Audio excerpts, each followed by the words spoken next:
네, 안녕하세요 여러분. 반갑습니다.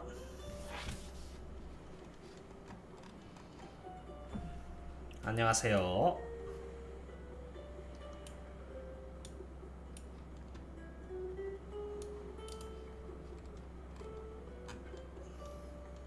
안녕하세요 해물공님. 반갑습니다.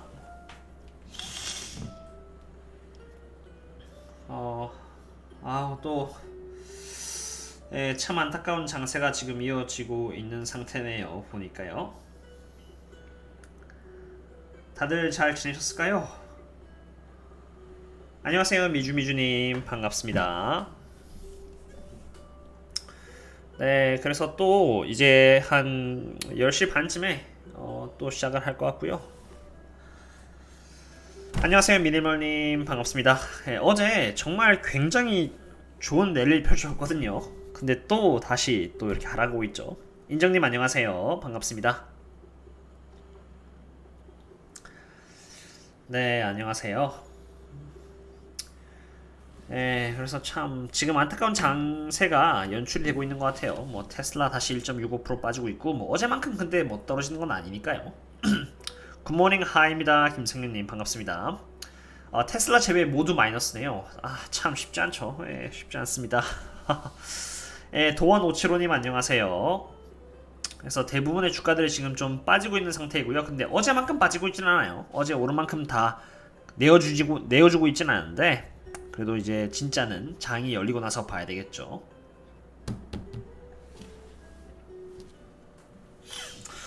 베어 랠리인가요? 일단 지금은 이미 베어 랠리입니다. 일반적으로 베어 마켓이라는 것은 20% 장이 빠졌을 때를 이제 베어 마켓이라 하거든요. 그래서 S&P 500이랑 나스닥이랑 지금 다우지수가 전부 다 지금 20% 넘게 빠졌기 때문에 지금 저희들이 있는 곳은 베어 마켓이다 라고 할 수 있겠죠. 안녕하세요 레인보우님. 반갑습니다. 그런 상태이고요. 근데 이제 참 어려워요. 참 요즘 참 매크로가 너무나 안 좋고 해가지고 쉽지 않습니다. 근데 뭐 지금 이미 뭐 장이 거의 뭐 2022년 1월달 대비해서 뭐 거의 뭐 30%, 나스닥은 30% 넘게 빠졌고 S&P 500은 뭐 25% 빠지기도 했고 했는데, 이런 상태에서 뭐 다 팔고 나간다는 것은 좀 이미 좀 약간 늦은 감이 없지 않아 있죠. 그렇기 때문에 아무도 그걸 예측할 수가 없고요. 뭐 앞으로 이게 베어 마켓이 얼마나 꾸준히 지속될지, 인플레이션이 뭐 갔다가 돌아올지, 이건 아무도 알 수가 없기 때문에 저는 시종일관 천천히 약간씩 분할 매수를 하고 있다라고 보시면 될 것 같아요. BJ 파월요? 글쎄요. 근데 좀 안타까운 점은 지금 많은 분들이 1970년대랑 지금 비슷하다고 하는데, 제가 좀 알아보니까 1940년대랑 좀 비슷하더라고요. 그때 당시에도 돈을 많이 풀기도 했었고, 세계 2차 대전이 터지기도 했었고요. 인플레이션이 팍 오르기도 했었습니다. 그리고 지금과 비슷하게 부채가 굉장히 많은 상태였죠. 1940년대가 딱 그랬거든요. 파월 청문회 언제 시작하죠? 10시 반에 시작합니다. 여기 보시면은 check back for live video for hearing 적혀있죠. 9시 반이라는데 한국 시간으로는 이제 10시 반이 되겠습니다. 그런 상태여서 지금은 좀 그렇게 좋은 상태는 아니에요. 사실 지금 미국이 부채가 많다 보니까 연준 입장에서도 이제 예전에 1970년대처럼 1970년대 볼커가 되게 공격적으로 이제 금리를 올렸거든요. 그렇게까지는 아마 못할 것 같아요. 그래서 이 인플레이션이 잡혀야 합니다. 잡히지 못하면 안 되거든요. 근데 일단 지금 뭐 전쟁이 또 끝나고 하면은 조금 나아지겠죠. 1940년도에 직후 지수의 추세요? 안 좋았죠. 안 좋았습니다. 그런데 지금 이미 공부를 제가 좀 더 하고 있어요. 조금 더 공부를 많이 해가지고 나중에 제가 공유 드릴 수 있도록 하겠습니다. 그래서 1910년대는 오히려 부채가 별로 없었어요. 1910년대는 부채가 별로 없었기 때문에 폴 볼커가 이제 그만큼 세게 금리를 올릴 수도 있었고요. 상황이 좀 더 나았어요. 그런데 1940년대는 실제로 세계 2차 대전도 있었고요. 금리도 높아졌고 돈도 많이 풀었습니다. 실제로.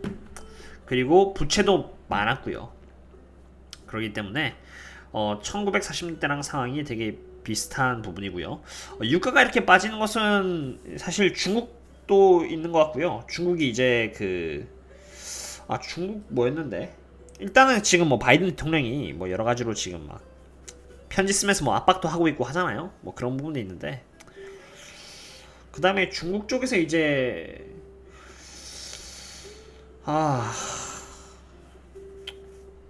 뭐 뉴스를 좀 봐야겠습니다. 아까 까먹어가지고 계속 여러 가지 막 읽다 보니까 섞여요 막. 예. 근데 유가가 일단은 100달러대로 유지하고 있거든요, 아토님. 그래서 100달러대로 계속 유지하고 있기 때문에 이 정도는 뭐 나쁘지 않은 것 같아요, 아직까지는요. 예, 여전히 사실 이 정도면 지금 102달러로 좀 많이 떨어지고 있긴 하네요. 좀 많이 떨어지고 있는데, 글쎄요. 100달러 깨질 수도 있겠는데, 개인적으로 여전히 사실 뭐 걱정할 정도는 아니라 생각합니다. 여전히 수요는 강해요. 그래서 별로 그렇게 고민은 안 됩니다.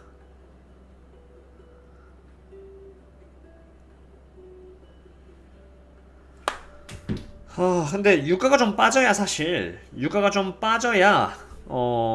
인플레이션에 대한 압박이 좀 줄어들겠죠. 출근은 못 하겠음. 참. 그렇죠. 너무 기름이 비싸니까요. 미중 관세 그런 부분도 있겠네요.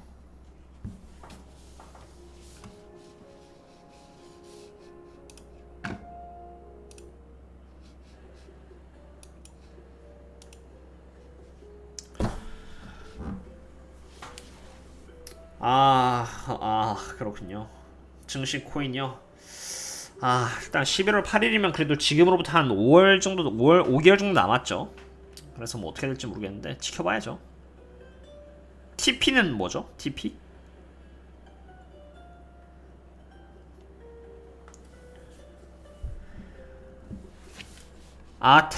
이거요? 이거는 서포트 라인이에요. 서포트 라인. 서포트 라인 다 깨고 내려갔죠. 근데 차트는 별로 그렇게 제가 의미를 크게 두고 있지는 않습니다. 그냥 뭐 이 정도 되면 서포트 라인이다, 서포트 라인이다 정도로 보면 될 것 같아요. 금리 올리고 채권 내다 팔고 하다 보면은 미국 집값도 좀 잡히지 않을까. 그쵸. 일단 뭐 지금 미국 금리 계속 높잖아요. 그쵸. 타겟 프라이스를 끊어놓은 거 아니에요. 그냥 서포트 라인이에요. 서포트 라인. 그냥 지지선. 예. 그래서 일단 두고 봐야죠. 여러 가지로. 예. 네. 파월 청문회 때 어떤 말을 할지 또 고민이 되네요. 걱정이 되네요. 좀 근데 지금 이 상태에서 뭐 어떤 말을 할 수 있을까요? 네, 사실.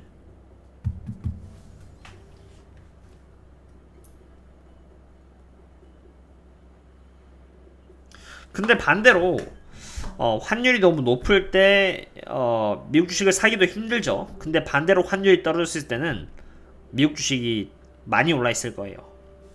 왜냐면 환율이 높다는 뜻은 사람들이 불안하니까 상대적으로 안전자산인 달러로 모인다는 거거든요. 그렇기 때문에 달러가 높아진 것이고요. 그래서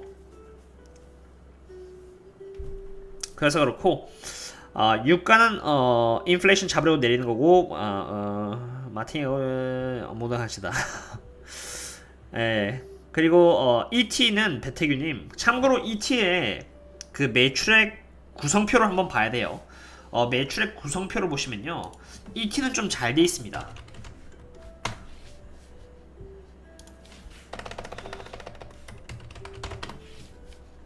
이거 또 보여드리겠는데,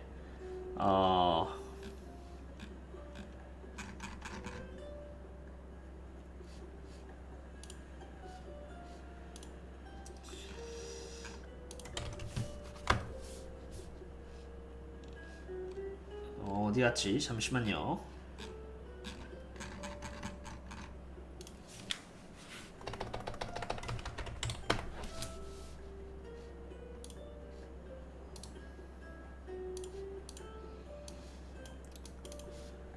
ET의 경우는 사실 원유 가격에 따라서 그 조정을 받는 그 부분은 사실 여기 코모디티 2.5%에서 5%밖에 없습니다.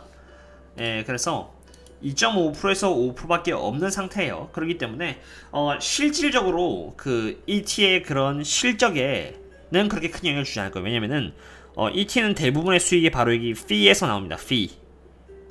fee에서 나옵니다.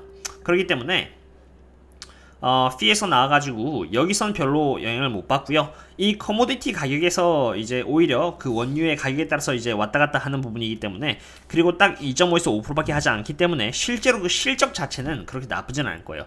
왜냐면 대부분의 실적이 여기 fee에서 나오기 때문입니다. fee.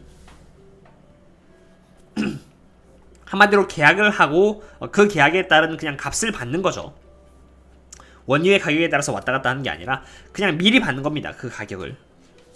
그렇기 때문에 별로 그렇게 그 원유의 가격에 따라서 ET는 그래도 잘 방어가 돼 있다라고 보면 될 것 같아요. 근데 잘 방어가 되는 만큼 옥시처럼 많이 오르긴 힘들죠. 옥시는 그대로 그걸 딱딱 적용받는데 ET는 좀 그게 좀 약한 편이기도 합니다. 근데 반대로 또 방어를 어느 정도 해줄 거라 봐요. 실적도 나쁘지 않을 거라고 봅니다. 그 다음에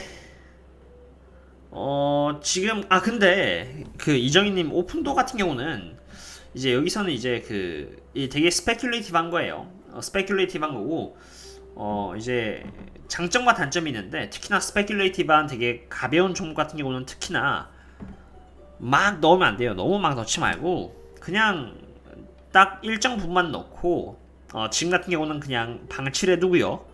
다른 기업에다가 좀 더 펀더멘털이 강한 기업들, 평소에 사고 싶었는데 지금 너무나 하락 많이 해가지고 정말 박앤세일 하고 있는 그런 기업들, 나중에는 올라갈 수밖에 없는 기업들, 뭐 그게 시간이 지나더라도 나중에 망하지 않고 올라갈 수 있는 기업들, 그런 기업들 위주로 사모으셔야지 지금 되게 스페큘레이티브한, 되게 진짜 이럴 수도 있고 저럴 수도 있고 이런 기업들보다는 확실히 살아남을 수 있고 미래에 올라갈 수 있는 기업들, 그런 기업들 위주로 사야 합니다. 넷플릭스는 뭐 거의 폭락을 했죠. 그 다음에 그쵸, 맞습니다. 그쵸, 환율이 높기 때문에 사실 사기 힘들어요. 그래서 그냥 너무 과하게 사지 마시고요. 그냥 자기 스스로가 감당이 된 만큼만 사는 거죠.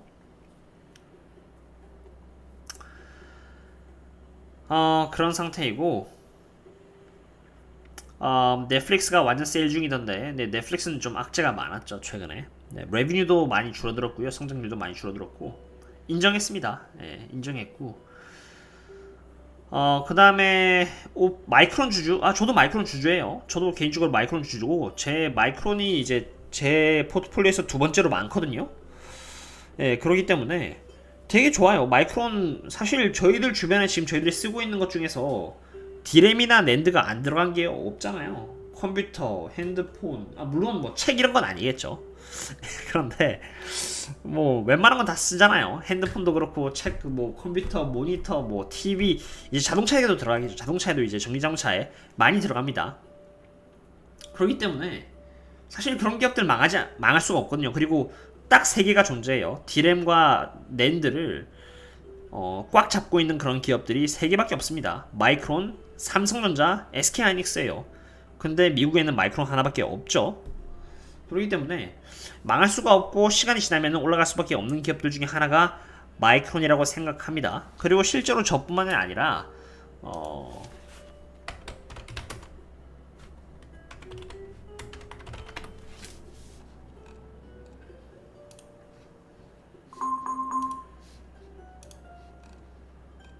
요거 혹시 이 사람 아세요? 모니시 파브라이? 모니시 파브라이는 사람이 잠시만요.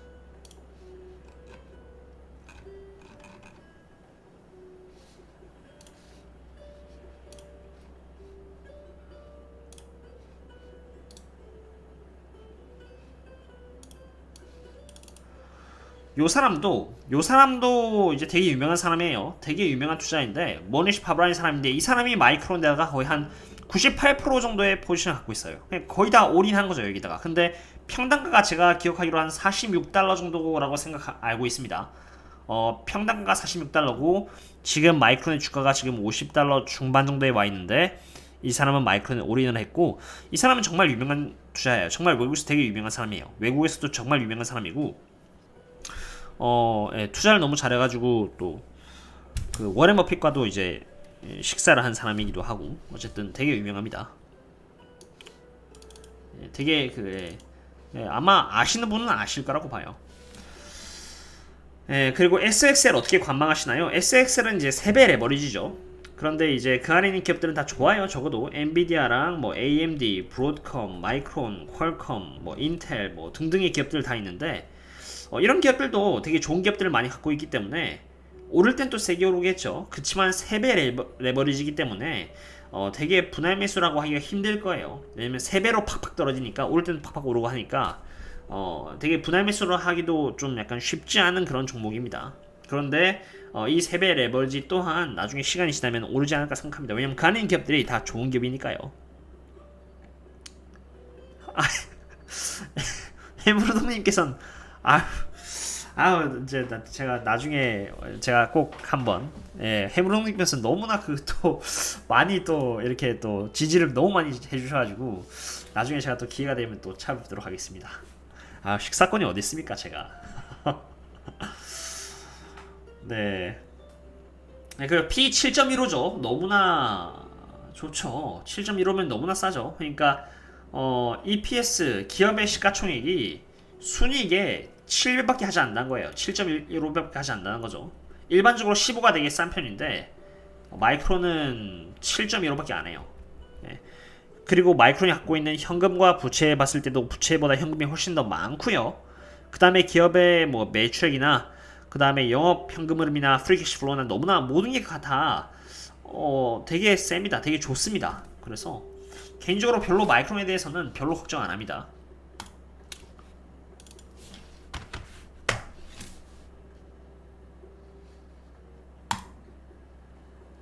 그쵸. 게다가 DDR5도 있죠. DDR5도 있고 청문회는 10시 반에 시작해요.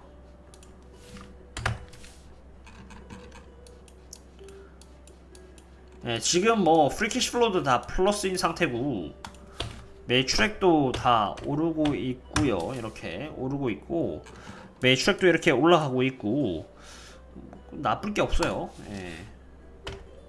나쁜 갭이 아닙니다. 영업이익도 이렇게 쭉쭉 올라가고 있죠. 그 다음에 마진율을 보세요. 마진율도 좋아요. 마진율도 나쁘잖아요. 괜찮아요. 마진율도 47% 정도 하죠. 네, 나쁠 게 없습니다. 청문회는 10시 반에 합니다. 10시 반에 9시 반이니까 한국 시간으로는 10시 반이 되겠습니다. 네.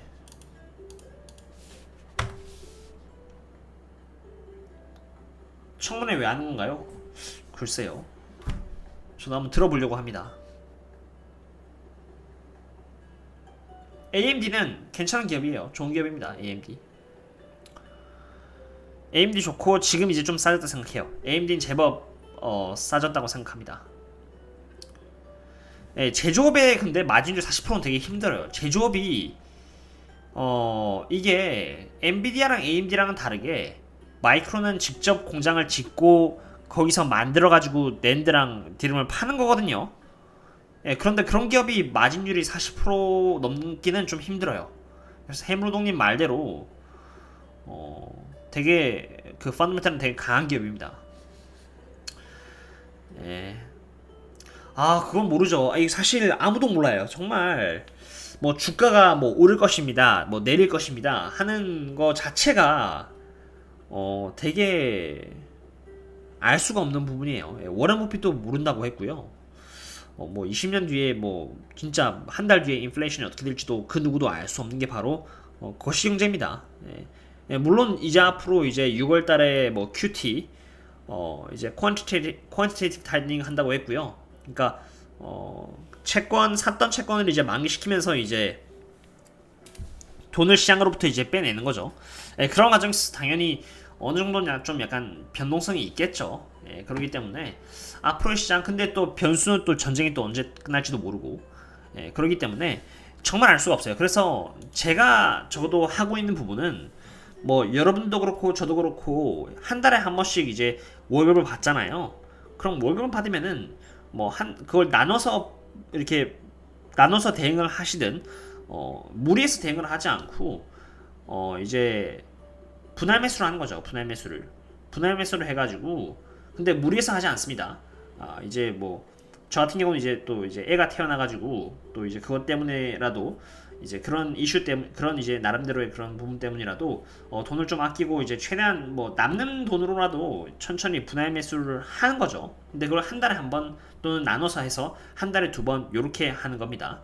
예, 그렇기 때문에 장투를 한다고 했을 때는 천천히 그냥 여유가 되는 만큼만 분할 매수를 천천히 하면서 장기 투자를 하는 거죠. 예, 막 이렇게 막 쏟아붓거나 막 지금이 뭐 이제 들어갈 때 하면서 막 쏟아붓거나 이렇게 할 수 없다는 거죠. 예, 그래서 정말 저희들이 할 수 있는 것들은 예측할 수 있는 그쵸? 기업만 바라보고 보는 거죠. 기업이 좋은 기업이냐 나쁜 기업이냐 지금 기업이 싸냐 비싸냐 뭐 지금 기업의 부채는 어떻냐 뭐 현금은 얼마나 갖고 있냐 여러 가지를 이렇게 보는 거죠. 그러니까 이번 장에서 가르쳐주는 건 딱 그래요. 정말 그 과거에 비쌌던 기업들 있잖아요. 정말 사람들이 많이 좋아했던 기업들 다 떨어졌습니다. 그런 기업들. 예, 엔비디아도 마찬가지예요. 엔비디아도 마찬가지입니다. 엔비디아도 마찬가지고요. 사나이 됐다가 그 큰 코 다친 사람들 많습니다. 로아님. 예전에 말이죠. 예전에 말이죠. 제 말이 지금 말고요. 예.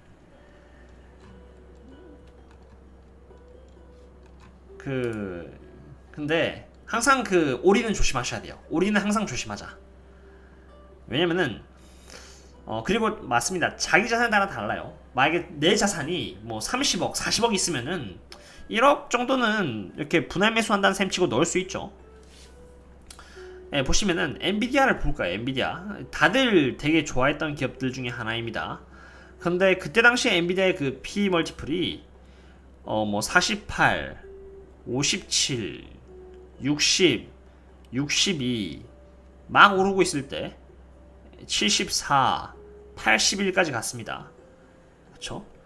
그렇기 때문에 이걸 투자했을 때 지금 현재 위치의 밸류에이션이 싼지 비싼지를 알았다면은 불타기를 하거나 물타기를 하진 않았을 겁니다. 예, 근데 이제 81이라는 이 P 멀티플이라는 것은 엔비디아가 벌어들이고 있는 순이익 대비해서 주가가 80배나 한다는 거예요. 80배. 즉 이러한 P 멀티플이 서포트가 되려면은 앞으로 뭐 2, 3년, 4년 동안 꾸준히 그 순이익의 성장률이 80%는 나와야 합니다. 그런데 어떠한 기업이 80%씩 오르겠나요? 매년 80% 웬만해서는 힘듭니다. 뭐 테슬라 정도 또 될까 말까인데 힘들거든요. 80%씩 오르는 게 성장이 80% 오르고 또 그게 또 모여가지고 또 거기서 또 80% 오르고 또 거기서 또 80% 오르고 이게 연속적으로 계속 오르기가 되게 힘들거든요. 그렇기 때문에 결코 이 PE 멀티플이 서포트가 될 수가 없습니다. 예, 그렇기 때문에 이런 경우는 이제 좀 떨어져가지고 PE 멀티플이 한 34 정도 됐을 때 이럴 때는 좀 싸졌죠. 예, 과거에 PE 멀티플이 이렇게 80배 했을 때 대비해서는 지금 훨씬 싸졌습니다. 그러니까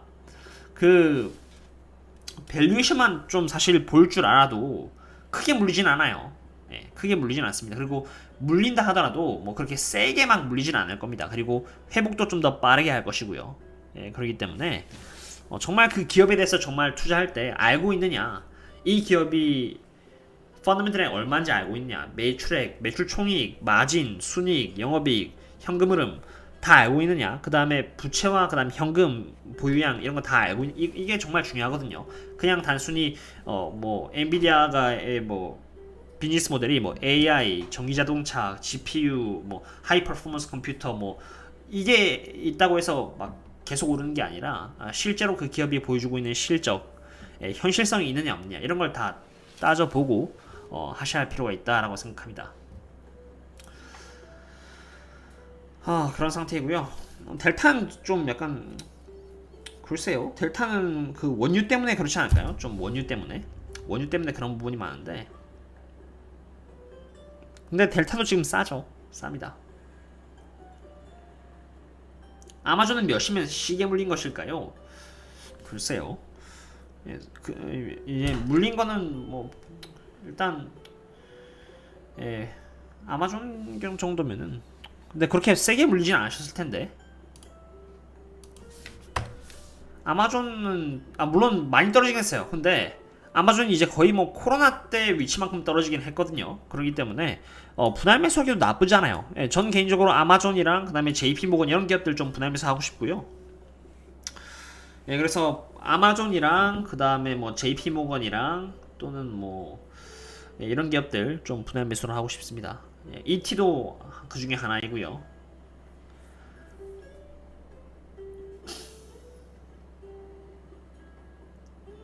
옥시는 추매 안 했어요.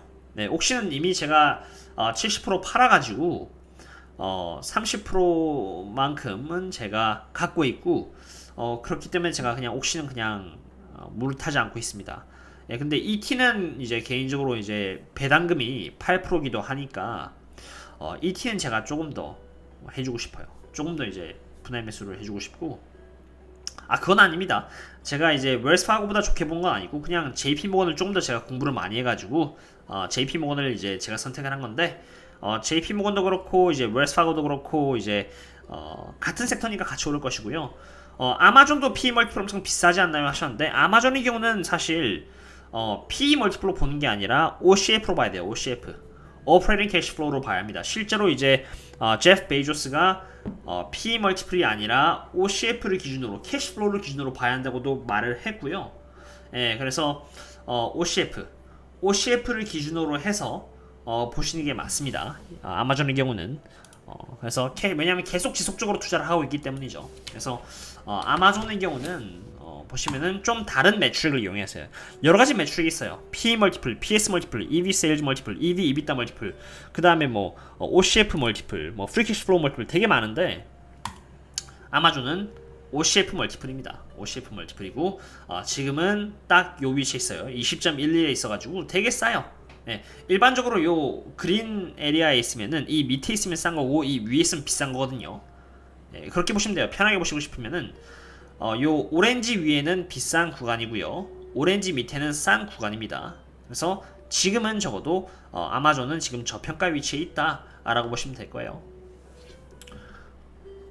그래서 그 모든 기업이 어떠한 그 비즈니스 모델로 사업을 하냐에 따라서 어떤 기업은 PE 멀티플이 좀 더 적합하고요, 어떤 기업은 OCF, 어떤 기업은 뭐 PS 멀티플 다 다릅니다. 그러니까 그만큼 그 기업에 대해서 잘 파고 들어가지고 이해를 해야 될 필요가 있는 것 같아요. 그 기업의 수익 모델이라던가 지금의 그 기업의 뭐 수익 상태, 뭐 순이익을 좀 낸 지가 오래됐나, 매출액밖에 없는가, 이런 것들을 좀 다 따져봐야죠. 그리고 영업현금흐름이 좀 더 센가, 이런 것들을 다 따져보고 이제 그거에 맞는 밸류에이션을 적용해야 그게 이제 진짜 이제 별 오해 없이 아마 투자를 할 수 있을 것으로 생각합니다. 지금 4분 남았어요. 오디오 끌게요. 오디오 끌 거고요. 그쵸. 그리고 그 통역하면은 제가 말하는 거랑 이게 섞여요. 제가 말하는 거랑 섞여가지고 힘들고요. 근데 지금 9시 반이니까 곧 할 거예요. 4분 뒤에 할 건데 뭐 아직까지 뭐 별 그게 없네요. 그리고 그쵸. 아마존의 경우는 인건비가 너무 커서 실제로 타격이 컸고, 그로 인해서 영업현금도 줄어들었습니다. 줄어들었는데 다행히도 이런 인건비나 이런 부분은 이제 아마존이 여러 가지 방법으로 좀 그 피해를 주려고 하고 있어요.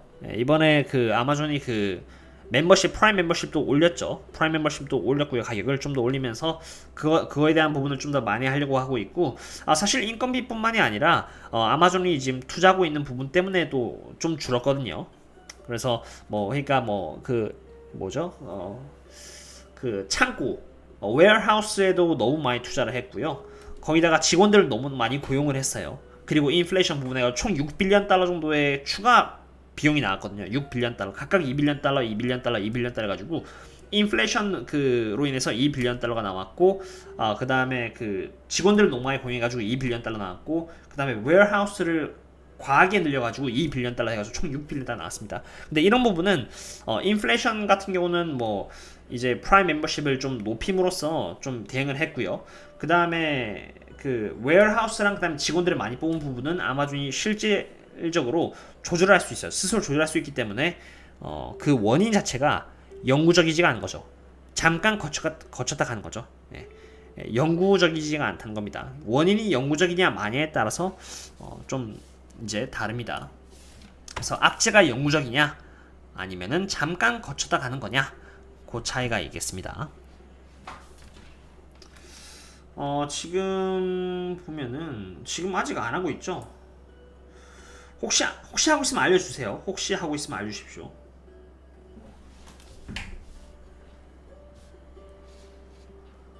한 번씩 여기서 안 하고 바로 그 할 때가 있더라고요. 딴 데서.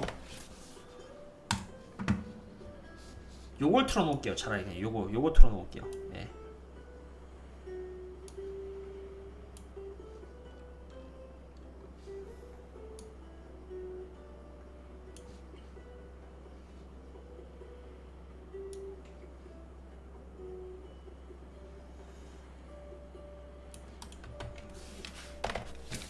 예, 창고 다시 처분하는 거 보면은 닉네임 닉네임 응원한다. 예, 저도 응원합니다.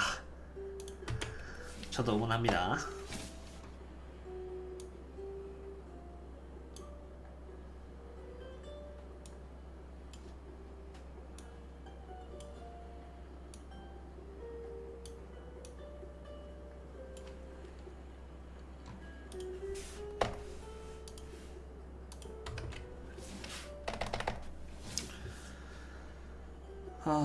그런 상태이고요. 이제 곧 하겠죠. 이제 30분이니까 머지않아 할 겁니다. 그리고 주가도 이제 곧 시작하겠죠. 주가도 곧 시작하리라 생각합니다.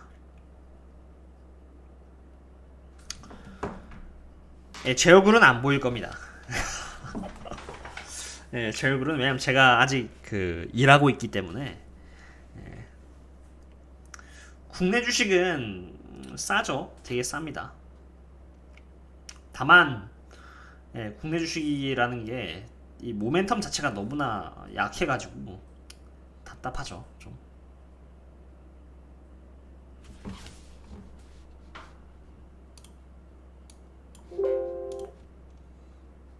아직 안 하네요.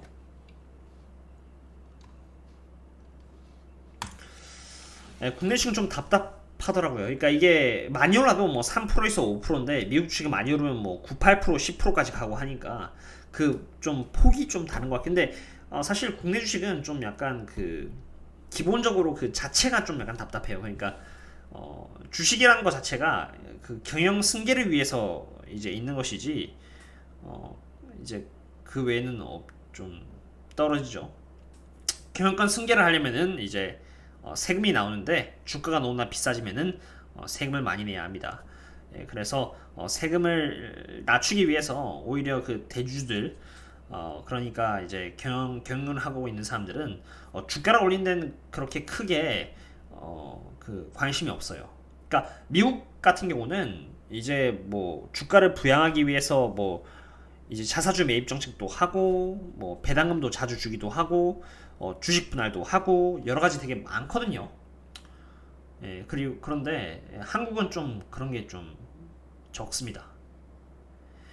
ET는 배당 세율 빼면은 대략 배당률이 얼마일까 하면 한 5%할 거예요. 4% 말에서 한 5% 정도 될 거고요. 디지털 털비는 좋은 기업이에요. 지금 수익이 나고 있죠. 실제로 수익이 나고 있어가지고. 근데 다만 이게 이제 이것도 중견기업 정도니까요. 중견기업 정도니까요. 예, 그래서 저라면 다른 기업에다가 투자를 하면서 버틸 것 같아요. 다른 기업 좋은 기업에 투자하면서 버텨나갈 것 같습니다. 박형구님 안녕하세요. 반갑습니다.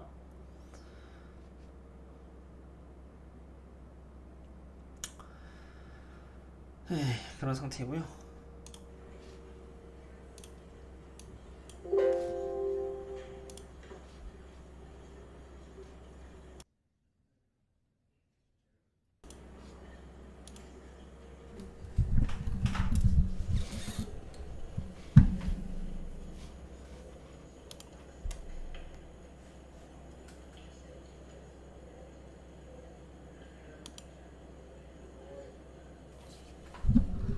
아 프리미엄이요? 요걸로 제가 프리미엄 쓰질 않아요. 네. 다른 제 옛날 옛적에 제가 사용했던 유튜브 계좌에는 프리미엄이 있습니다. 애쉬는 제가 좀 안 본 지 오래됐어요. 애쉬는 제가 안 본 지 오래됐는데 안 본 지 오래돼서 좀 나중에 좀 봐야 될 것 같아요. 나중에 조금 있다가 뭐 펀더멘털을 봐야 알 것 같습니다. 애쉬는 제가 좀 안 본 지가 좀 오래돼가지고 옛날엔 제가 알고 있었는데 지금은 안 본 지가 좀 돼가지고 좀 봐야 되겠네요. 네, 파란티어가 좀 빨리 오르긴 했죠. 지금 보니까 주가 장이 열렸네요. 보니까 테슬라가 그대로 플러스가 됐고요. 니오도 플러스고 메타, 팔란티어 좀 회복을 하고 있는데요. 보니까. Housing and Urban Affairs Committee will come to order. Today's hearing is in the hybrid format. Our witness, of course, is in KLA 좋아요. KLA 좋아요. We welcome the chair of the Federal Reserve. Has recently been confirmed for his second term and has this is his first hearing since then. We've seen the fastest growth in decades, faster even than China's, the lowest unemployment levels in 50 years. When Americans see the price of gas and groceries and rent going up week after week, available jobs and long-awaited wage gains don't mean as much and don't go as far. American families have been through enough the past 2 years, but for most people, it's not just the past 2 years that have been tough. Our economy hasn't worked for most Americans for far too long. Whether it's war or disease or financial crisis or sweeping over all of it, the march of globalization, workers and their families always bear the biggest burden, whether it's in the form of higher prices or lost jobs or low wages or devastation to their community or all of the above. It's not inevitable. The economy isn't physics. The ghost of Adam Smith would not recognize America today. There is no invisible hand of the market. When prices go up, it's because someone made a choice to raise them. In corporate boardrooms, when supply chains slow down or input costs go up or resources become scarce, executives make decisions. Do we cut back on bonuses? Do we rethink our stock buyback plan? Do we forego executive raises this year? Do we post quarterly profits that are still higher than last year, but maybe not quite as high as analysts thought they could be? Or do we raise prices and foist all the negative consequences of world events onto the people who can least afford them? We know what, in this country, most corporations do. They make the same choice they've always made, no matter the economic conditions of the moment. Most of these executives, they're not bad people, they're just doing their jobs, they tell us. It's the Wall Street system. These executives have to post profit increases for their shareholders quarter after quarter after quarter. The consequences for everything else be damned, and everyone else be damned. It's why for decades Wall Street's rewarded the companies that squeeze their workers the hardest, companies that cut wages and retirement benefits, and cut corners on worker safety and on consumer protection just to make their stock prices go up. It's why too many companies fail to invest in their workers or their products. It's why companies moved manufacturing overseas and then neglected the supply chains that have been crippled during the pandemic, contributing mightily to inflation. It's why big corporations, Amazon, Starbucks, why they bust unions. It's why oil and gas companies would rather charge higher prices than increase supply to meet demand. We aren't witnessing traditional inflation. We're watching Russia and OPEC drive up prices and American energy companies engage in wartime profiteering.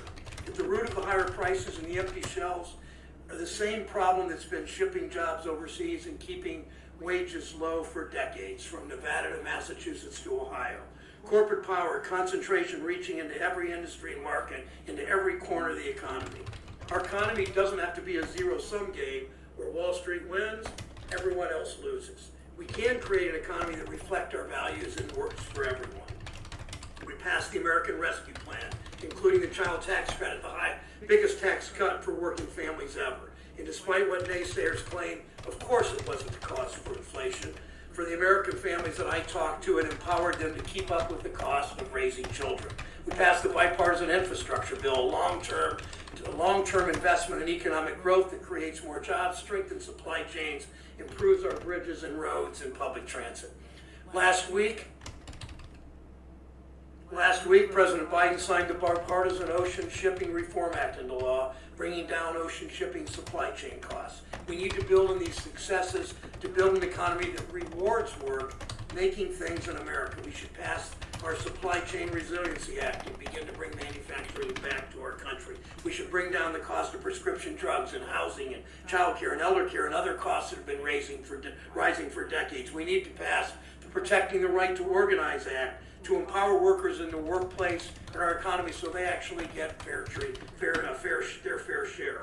We need to crack down on corporate concentration and consolidation. Fair competition is good for workers and consumers and Main Street businesses. It's a core American value.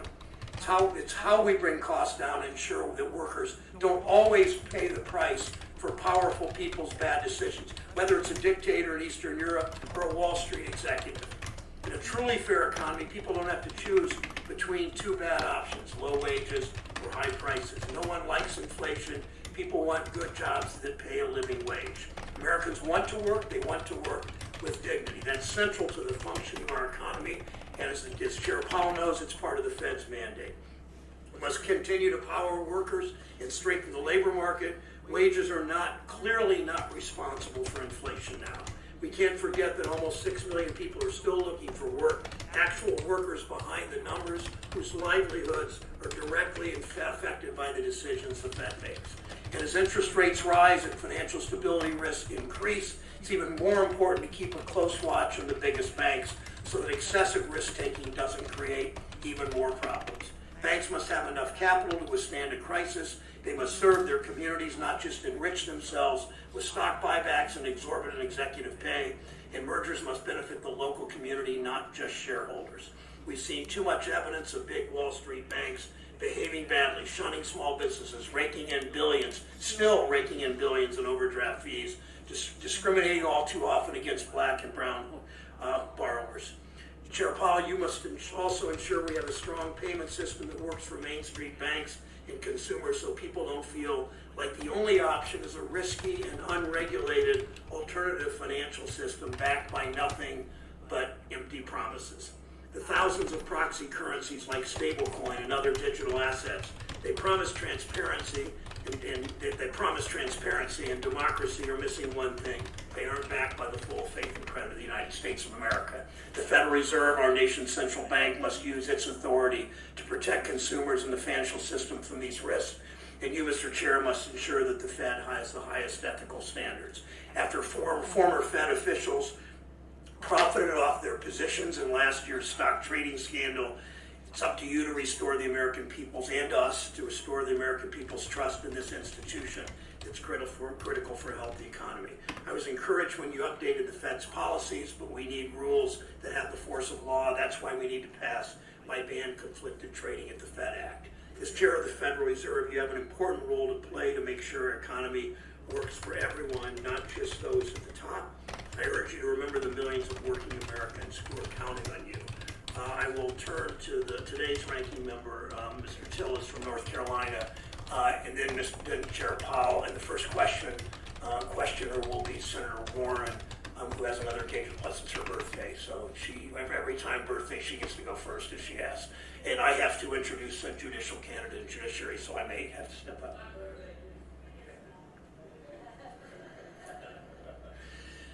Your 80th birthday today, Senator Kennedy? Senator Tillis. Thank you, Mr. Chairman, and welcome, Chairman Powell. Congratulations on your confirmation. I was proud to support it. When you testified before this committee in March, inflation was at a 40-year high, and the Federal Reserve regional banks were stonewalling reasonable requests for information about their activities from banking Republicans. Unfortunately, neither situation has improved. Let's begin with inflation. Inflation is even higher now than we saw you in March.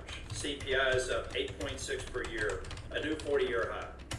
Getting inflation under control is critical because American families are being squeezed every day by rising prices and mounting costs.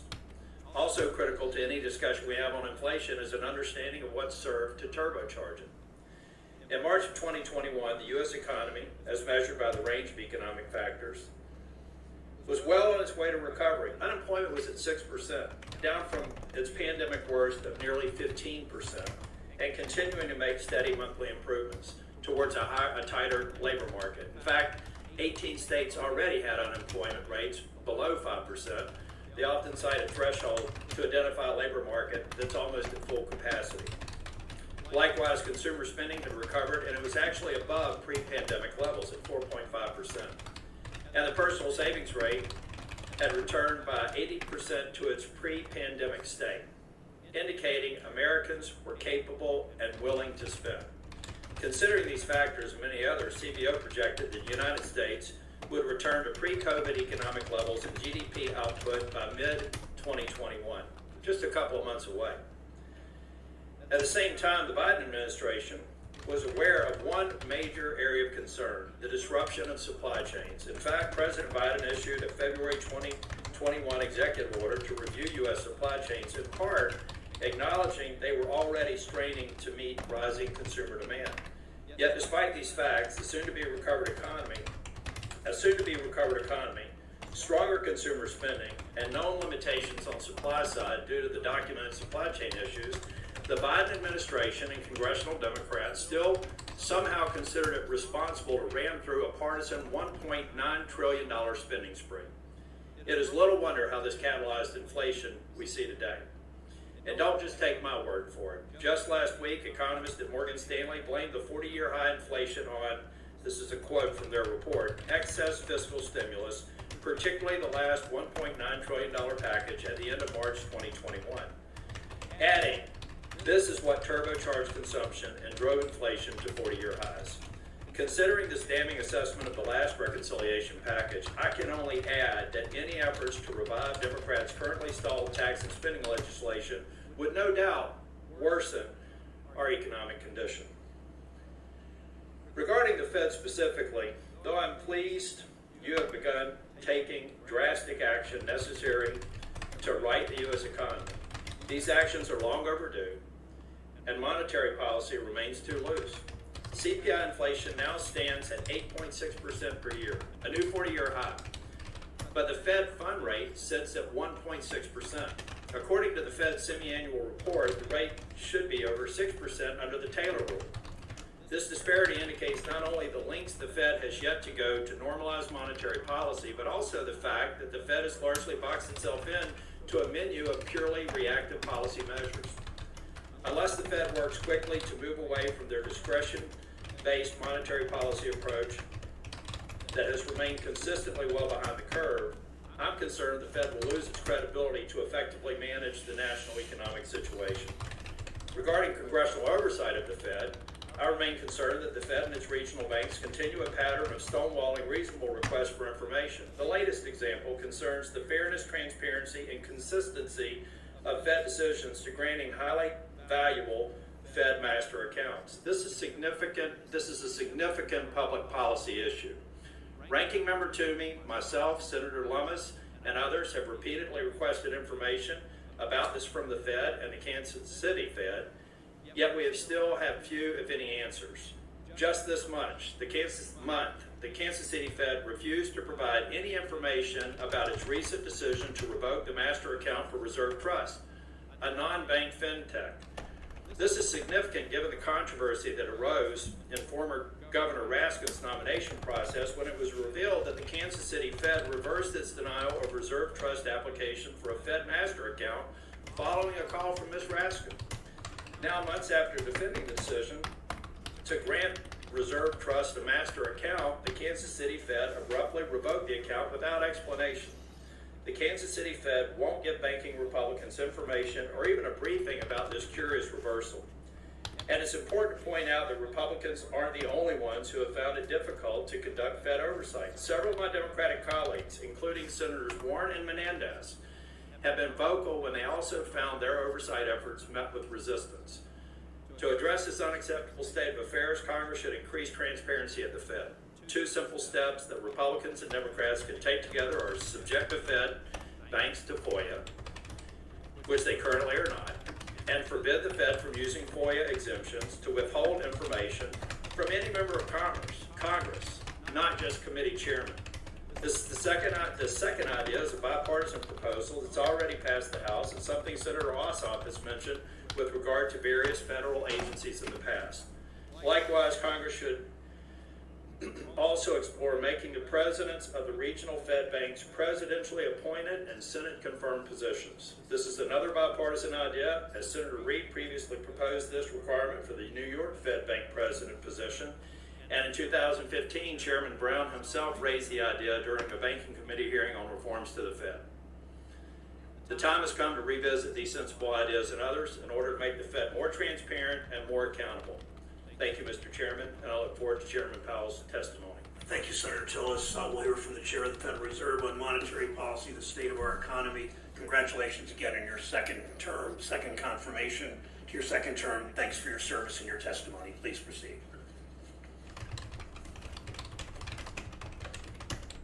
Thank you, Chairman Brown, Senator Tillis, and other members of the committee. I appreciate the opportunity to present the Fed's semi-annual monetary policy report. I'll begin with one overarching message.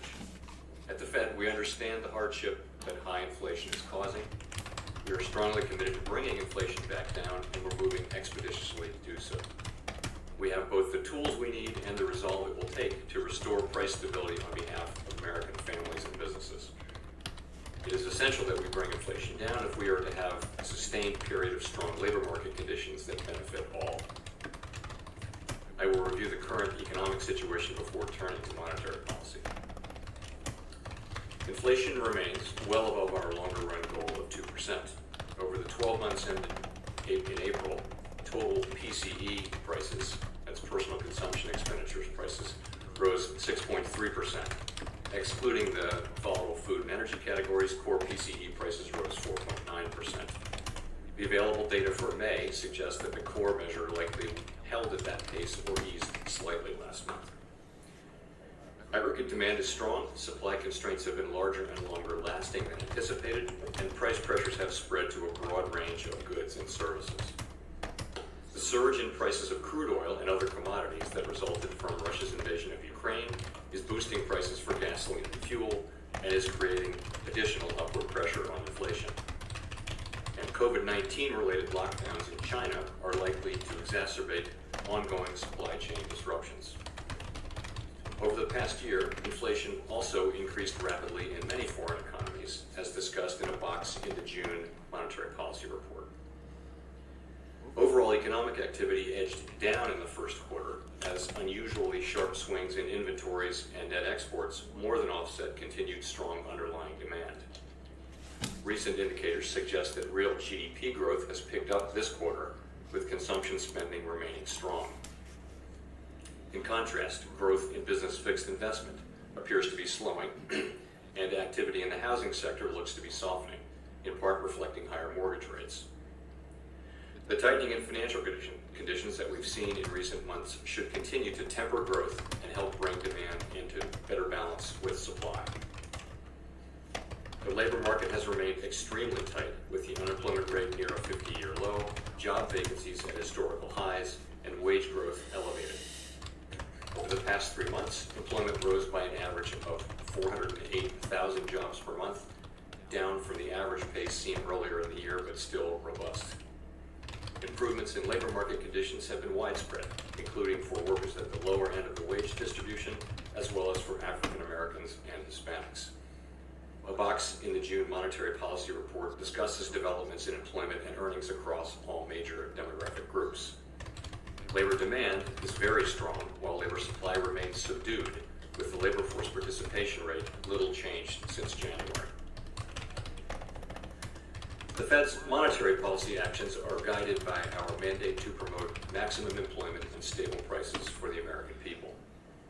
My colleagues and I are acutely aware that high inflation poses significant hardship, especially on those least able to meet the higher costs of essentials like food, housing, and transportation. We are highly attentive to the risks that high inflation poses to both sides of our mandate, and we're strongly committed to returning inflation to our 2% objective. Against the backdrop of the rapidly evolving economic environment, our policy has been adapting, and it will continue to do so. With inflation well above our longer run goal of 2% and an extremely tight labor market, we raised the target range for the federal funds rate in each of our past 3 meetings, resulting in a 1.5 percentage point increase in the target range so far this year. The committee reiterated that it anticipates that ongoing increases in the target range will be appropriate. In May, we announced plans for reducing the size of our balance sheet, and shortly thereafter began the process of significantly reducing our securities holdings. Financial conditions have been tightening since last fall and have now tightened significantly, reflecting both policy actions that we have already taken, as well as anticipated actions. Over coming months, we'll be looking for compelling evidence that inflation is moving down, consistent with inflation returning to 2%. We anticipate that ongoing rate increases will be appropriate. The pace of those changes will continue to depend on the incoming data and the evolving outlook for the economy. We will make our decisions meeting by meeting, and will continue to communicate our thinking as clearly as possible. Our overarching focus is using our tools to bring inflation back down to our 2% goal and to keep longer-term inflation expectations well anchored. Making appropriate monetary policy in this uncertain environment requires a recognition that the economy often evolves in unexpected ways. Inflation has obviously surprised to the upside over the past year, and further surprises could be in store. We therefore will need to be nimble in responding to incoming data and the evolving outlook. And we will strive to avoid adding uncertainty in what is already an extraordinarily challenging and uncertain time. We are highly attentive to inflation risks and determined to take the measures necessary to restore price stability. The American economy is very strong and well positioned to handle tighter monetary policy. To conclude, we understand that our actions affect communities, families, and businesses across the country. Everything we do is in service to our public mission.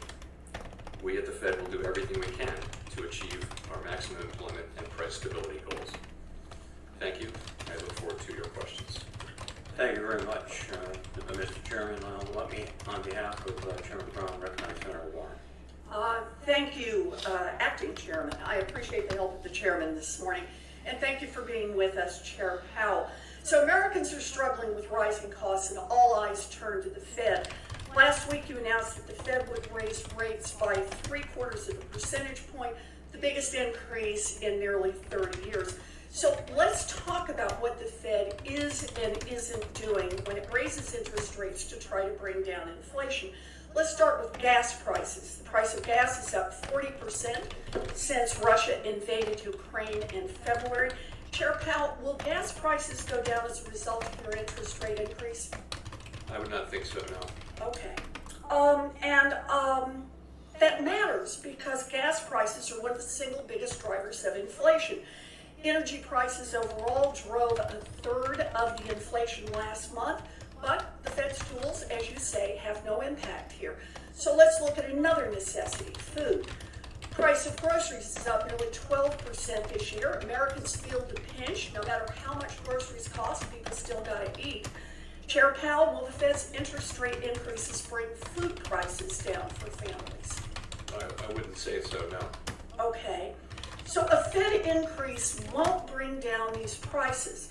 And why? Because rate hikes won't make Vladimir Putin turn his tanks around and leave Ukraine. Rate hikes won't break up monopolies. Rate hikes won't straighten out the supply chain or speed up ships or stop a virus that is still causing lockdowns in some parts of the world. So let's talk about what interest rate increases can do.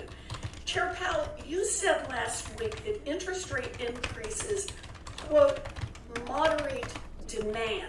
Can you just explain a little more about what that means? Sure. So we think about interest rate increases as affecting financial conditions and then the economy through three broad channels. The first of which is interest-sensitive spending. So that's durable goods and automobiles and things like that. So interest rates go up, people's demand for, as a result of higher interest rates, will moderate or decline, so that supply and demand can get into better balance. The second channel is just asset prices generally. Interest rates, as they go up, will cause asset prices to moderate across the economy, and people spend a little bit less out of their lower level of wealth. The third channel is the exchange rate, which is really just another asset price, and that just basically as the dollar strengthens. As rates go up, the dollar would strengthen, which would tend to drive. So I appreciate this, and I do appreciate the explanation, but let me just see if I can just put a little more plain vanilla explanation of what's going on here.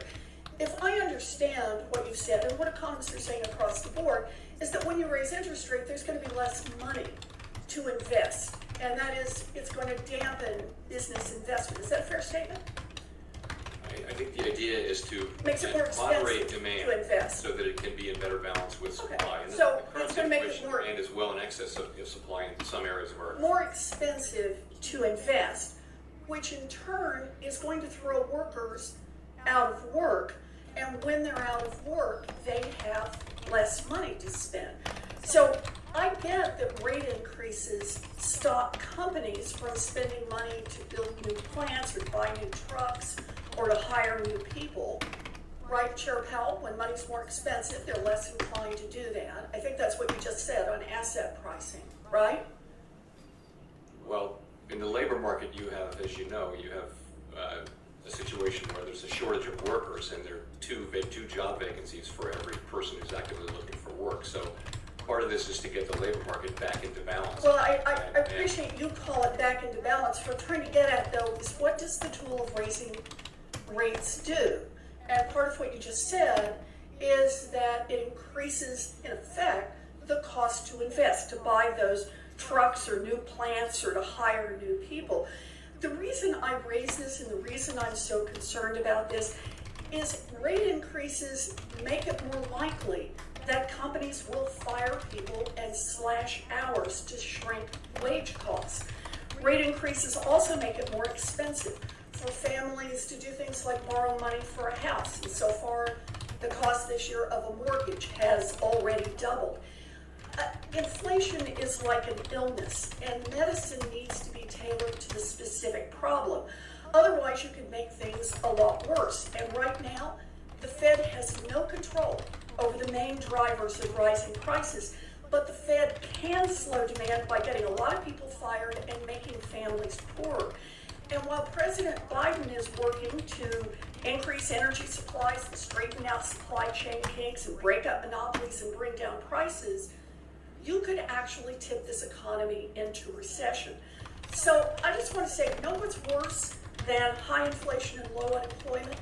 It's high inflation and a recession with millions of people out of work. And I hope you'll reconsider that as you drive this, before you drive this economy off a cliff. Thank you, Mr. Chairman. Thank you, Senator Warren. On behalf of Chairman Brown, Senator Schultz, please. Senator Reid, I'm going to defer and allow Senator Shelby to go before me, and then I'll follow in turn. Quite all right, sir. Thank you. Thank you, Mr. Chairman. Chairman Powell, earlier this month, Secretary Yellen acknowledged she was wrong about the risk of inflation.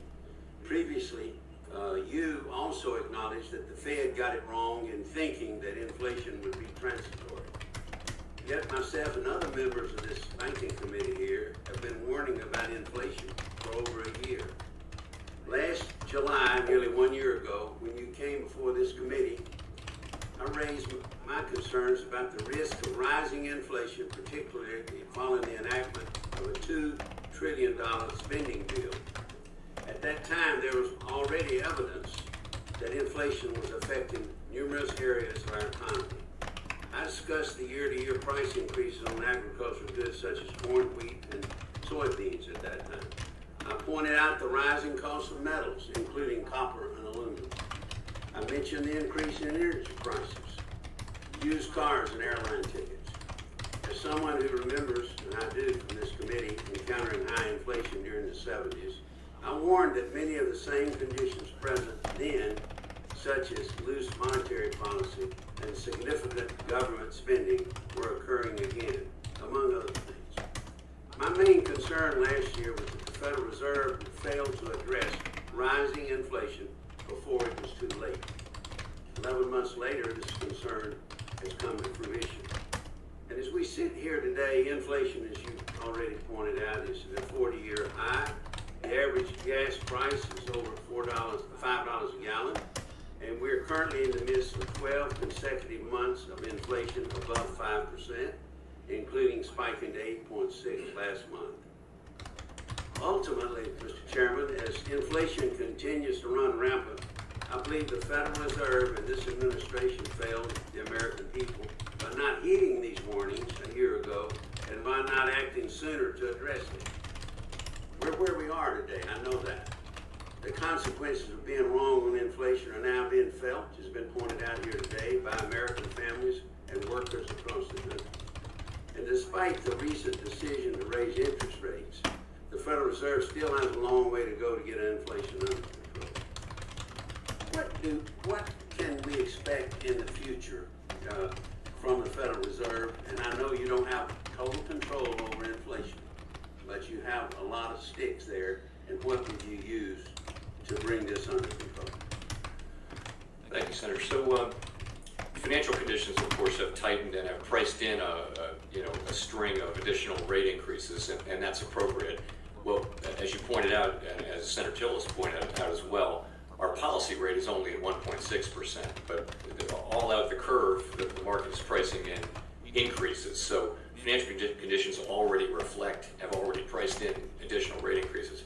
But we need to go ahead and have them, and I think that the most recent inflation indicators of various kinds suggest to us that we needed to accelerate the pace at which we get up to a level that is neutral, that is close to the longer run neutral level, and then we can make an assessment of how much further and faster to go. And so that's what we're doing. I think you can see from the moves we're making now that we do understand the full scope of the problem, and we're using our tools to address it pretty vigorously now. Mr. Chairman, explain to us again how important one of your mandates is price stability, how important price stability is to all Americans.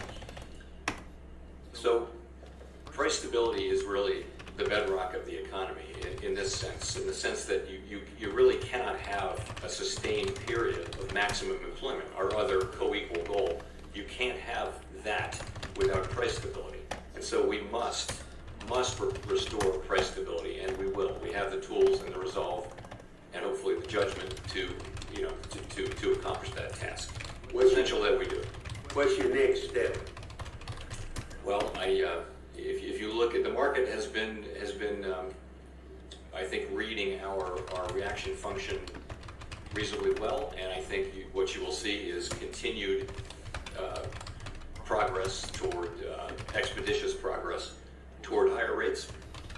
I'll say this: the committee, the center of the committee wrote down that rates would be between 3 and 3.5% by the end of this year, as of a few weeks ago. As of 1 week ago. Is this Federal Reserve Board of Governors, under your leadership, committed, as Dr. Volcker was some 40 years ago, to bringing inflation under control no matter what? I would never want to try to compare myself to Paul Volcker in any way, but I will say that we are strongly committed to restoring price stability. We do understand that it is the thing that we need so that we can get back to the kind of labor market that we all want. But reaching the standard that Volcker left at the Fed would be a high reach, but one that anybody there should try to get there, wouldn't it? Yes. Thank you, Mr. Chairman. Thank you, Senator Shelby. I'll exercise my time now. Mr. Chairman, you point out in your testimony that the core personal consumption expenditures minus gas, food, and rent is 4.9%, and even slightly declined from the previous report. So that leaves the real culprits, gas, food, and rent. First, the issue of gas price inflation is a global phenomenon. Is that correct? Yes, gas prices are a function of oil prices to a significant extent, and then the refining spread as well. And that has been exacerbated by the Ukraine invasion. We deliberately, and the Europeans have deliberately cut off access and Russian supplies, and that's added to inflation. And the other problem also with hydrocarbons, it's a cartel that sets the price. Is that accurate? Sorry, what's a cartel? It's a cartel that sets the price Yes. of oil.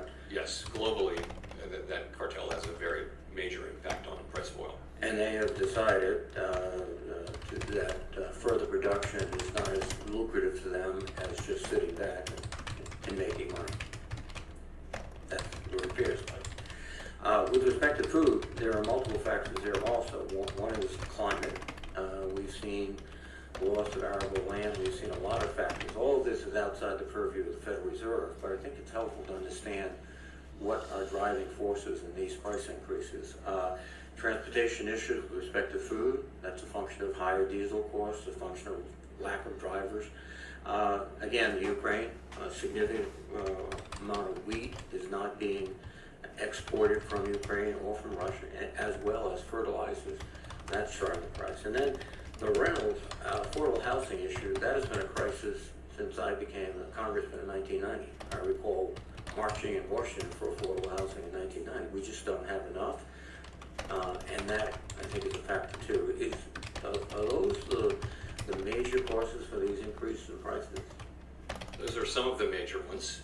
You could also point to some parts of the goods economy which have been restrained capacity, and now you're actually seeing significant price increases in some of the service economy as it really reopens fully now, and that would be the travel and leisure sector. There's another issue too. We talked about the cartels that dominate hydrocarbons, but we found, for example, during the pandemic, that there are really just 4 major meat processors in the United States. And with 4, rather than a multiple of that, there is the ability to indirectly restrain supply and increase prices. In fact, some of my colleagues, particularly in the House, have been talking about the antitrust aspects of some of these price increases. Is that a plausible ingredient to the problem too? So I think that's really a matter for the competition authorities, not for us, but sure, I think broadly speaking, our economy is very competitive. There will be some industries where that's less so the case. So these range of you have to take action, and your basically tool is interest rates and going in and out of buying public securities. But we have a lot of work to do too, which is to try to resolve some of these issues, and we have to do it in order to assist your efforts, the fiscal policy and other policy. I was very pleased to see the President sign legislation with respect to shipping reform. That's a step, but we have to do much more too. Is that accurate? I think that's really a question for you. We're very focused on sticking to our knitting and carrying out the task that we've been assigned. No, I appreciate that, and the independence of the Fed is something that has to be protected by everyone, including particularly yourself. A final sort of issue that I'm thinking of, we're at a tremendous, I think, turning point in our economy. Factors that 10, 15 years ago were not active, things like social media, et cetera. But one other factor with respect to hydrocarbons is perhaps the companies are either unconsciously or consciously limiting investment because they're anticipating an electrified power supply, electric cars, electric everything. Is that something that the Fed is looking at? I think that is certainly, if you pick up the annual report of any of the big oil companies, you'll see that is something that is happening, and it's a rational economic response to expectations about where future policy is headed. No, I think there are so many factors here, but I think it's good to get some of them on the table. And thank you very much, Mr. Chairman. With that, let me recognize Senator Tillis. Thank you, Senator Reid. Again, Chair Powell, thank you for being here. By the Fed's own analysis of various policy rules, including the Taylor Rule, the revised Taylor Rule, the Balanced Approach Rule, and the Balanced Approach Shortfall Rule, rates should have begun to rise long before they did. According to the Fed's own analysis of these rules, the Fed's fund rate should currently be above 6%. This is in a report to Congress. Yet the rate currently stands at 1.6%. Likewise, these same rules should have prompted the Fed to begin raising rates Q4 last year, Q1 this year. I'm concerned that the Fed has opted out of rules-based to discretionary monetary policy. As the Fed reviews monetary policy strategy, Chair Powell, will you commit to considering an increased weight for a rules-based strategy in Fed decision-making, and if not, why? So we do use policy rules like the various forms of the Taylor rule in all of the analysis that we do.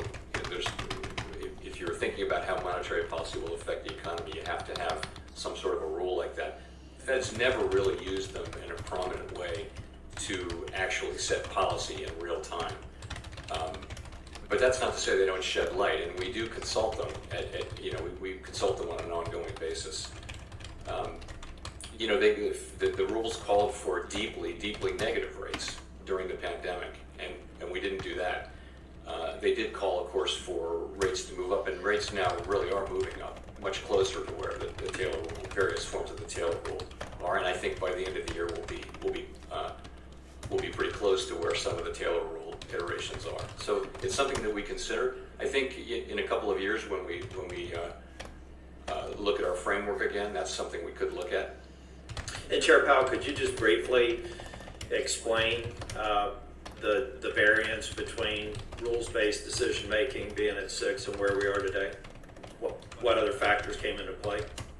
So what Taylor rules don't take into consideration changes in financial conditions. They just look at the overnight policy rate. As I mentioned earlier, we began signaling, and the way we're set up now to signal policy changes going forward with the summary of economic projections that we do 4 times a year. So markets price that in, and you're getting a lot of policy tightening well in advance of actually raising rates. As you pointed out, we're at 1.6% only on the federal funds rate. But look out the rate curve. All the very substantial additional rate hikes are already priced in, and they're affecting financial conditions, and they have been for several months. So that's one way of thinking about it. It's really only at the very short end of the curve where rates are still in negative territory from a real perspective. If you look farther out, real rates are positive right across the curve, and that's really what you're trying to achieve with policy in a situation like this, where we have 40-year highs in inflation, and we know we need to have restrictive policy, and that's where we're headed. Thank you. In 2012, the Fed adopted its current 2% inflation target, then amended this in 2020 to allow inflation to run over 2% target, so that inflation averages 2% over time. Many warned this approach would simply give inflation a foothold before the Fed could respond. Now inflation's at 6.5% per year, and many serious analysts are predicting a recession. According to the Fed's framework, will the Fed push inflation below 2% so that it averages 2% over time? No, that wasn't the way the framework worked. I should clarify, though. The framework was carefully focused on what we knew, which was the economy of the last 25 years. The pandemic hit a few months afterward, and I think we've been aware since reasonably quickly after that the disinflationary forces of the last quarter century have been replaced, at least temporarily, by a whole different set of forces, and those are the forces that our policy has been reacting and dealing with, and we're well aware of that. I think that what we were looking at was a world in which you didn't see inflation move up even when unemployment was for an extended period well below 4%. This is a different economy, different forces. The real question is, how long will this new set of forces be sustained? And we can't know that. But in the meantime, our job is to find price stability and maximum employment in this new economy. And final question is, there is some renewed discussions about increased spending and increased taxes through reconciliation. Just hypothetically, if Congress were to pass a bill that increased spending by $500 billion or $1 trillion and raise taxes, would that make your job easier or more difficult? I swore off getting involved in these fiscal debates a year or so ago, and I'm determined to see if I can't stick to that. But remember, we can always incorporate. And what we do is we take fiscal policy as given, and we react appropriately. Well, then maybe instead of policy working through Congress, but policy that was passed by Congress, do you believe that the $1.9 trillion spending package last year had any effect on inflation? It's really not our job to pass judgment. We didn't pass judgment on the Tax Cuts and Jobs Act or the CARES Act or that act as well, the ARP. So I really think that's a job for Congressional Budget Office. Thank you, Chairman Powell. Thank you, Senator. Senator Cortez Masto of Nevada is recognized for 5 minutes. Thank you, Mr. Chairman. Chairman Powell, thank you for being here. Let me start with high prices. Because not only in Nevada, but across the country, we're seeing high food, housing, and gas prices, which really is creating a financial hardship for too many families. And I want to start with gas prices first. In Nevada, average price of gas is $5.60. In Las Vegas, about $5.60. In Reno, at $6 a gallon. And as gas prices rise across the country, oil and gas companies, we know, are making record profits, but are using that money to continue to consolidate their industry and pay for stock buybacks instead of investing in increased oil production. On one of them, what I've heard is over 9,000 permits that they have that are unused drilling permits, or they're not expanding their refining capacity. We also know that reduced refining capacity is a particular problem that has been caused in large part by decades of oil industry consolidation and is driving gas price hikes to be as much as 61 cents a gallon higher than expected.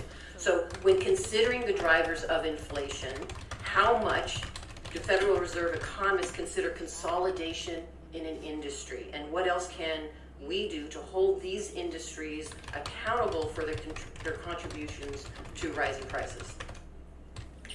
So those are really questions for the competition authorities, questions of industry structure and consolidation. They really aren't questions that we directly address. We raise interest rates, and our job is maximum employment. But I have to push back. You have to consider that. I mean, you're considering what's happening in Ukraine as a variable on inflation and high prices. So you have to consider the fact that we have these oil companies.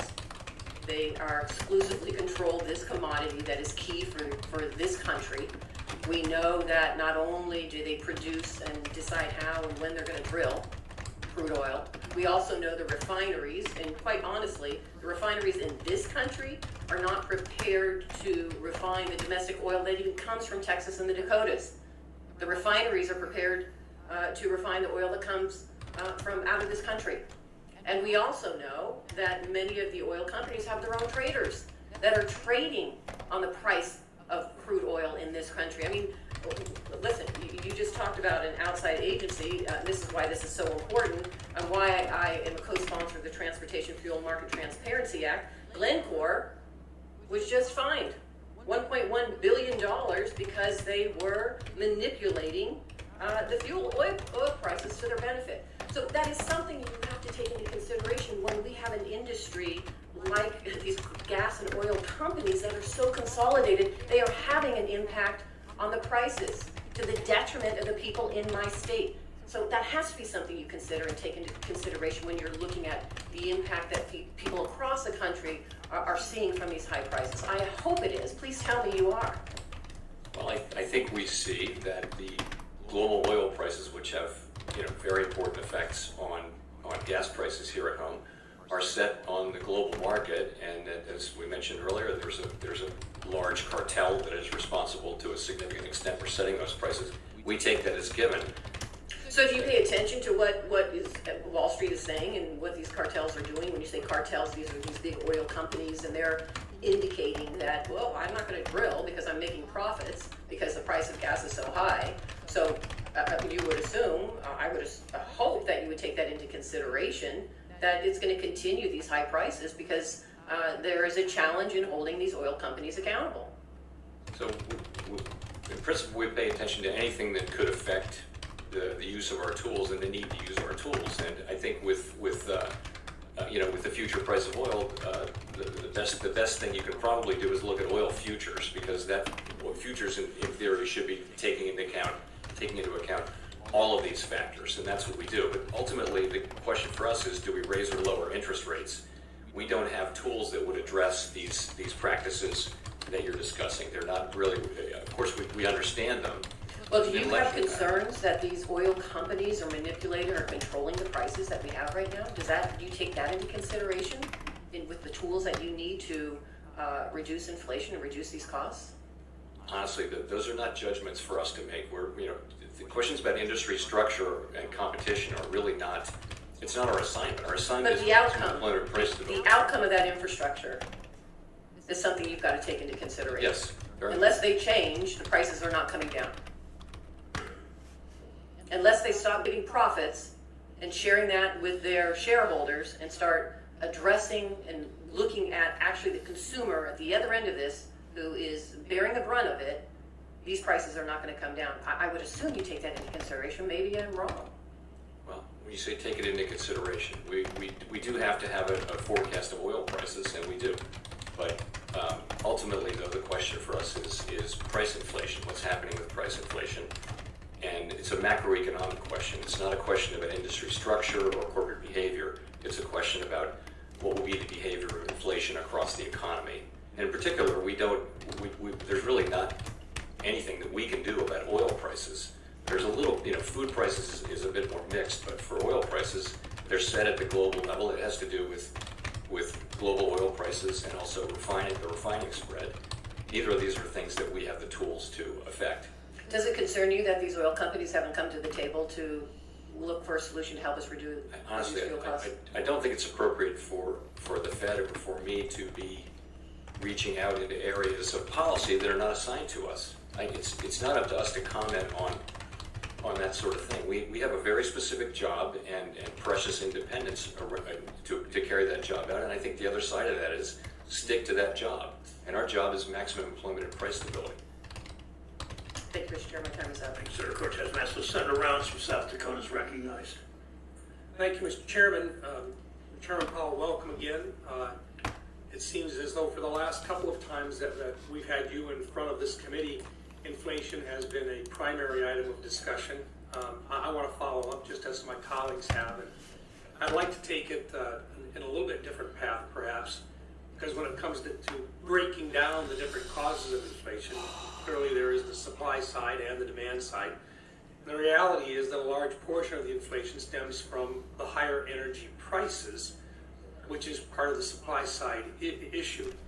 When President Biden took office, January of 2021 through January of 2022, the price of unleaded gas has increased by 50% during that time period, from $2.33 to about $3.30 per gallon. Now that was well before the Russian invasion of Ukraine. Higher prices are instead, I believe, a direct result of policy decisions made by the Biden administration, like prohibiting new oil and gas leases on public lands and waters and choking off future access through the Keystone XL pipeline, and increasing U.S. dependence on foreign energy sources by actively calling on OPEC to produce more oil. All of these seem to send a terrible message to the market about the future of investing in oil and gas processes within the United States. At the same time, Mr. Chairman, your tools are designed, as we've discussed in the past, to impact not necessarily the supply side, but the demand side of inflation.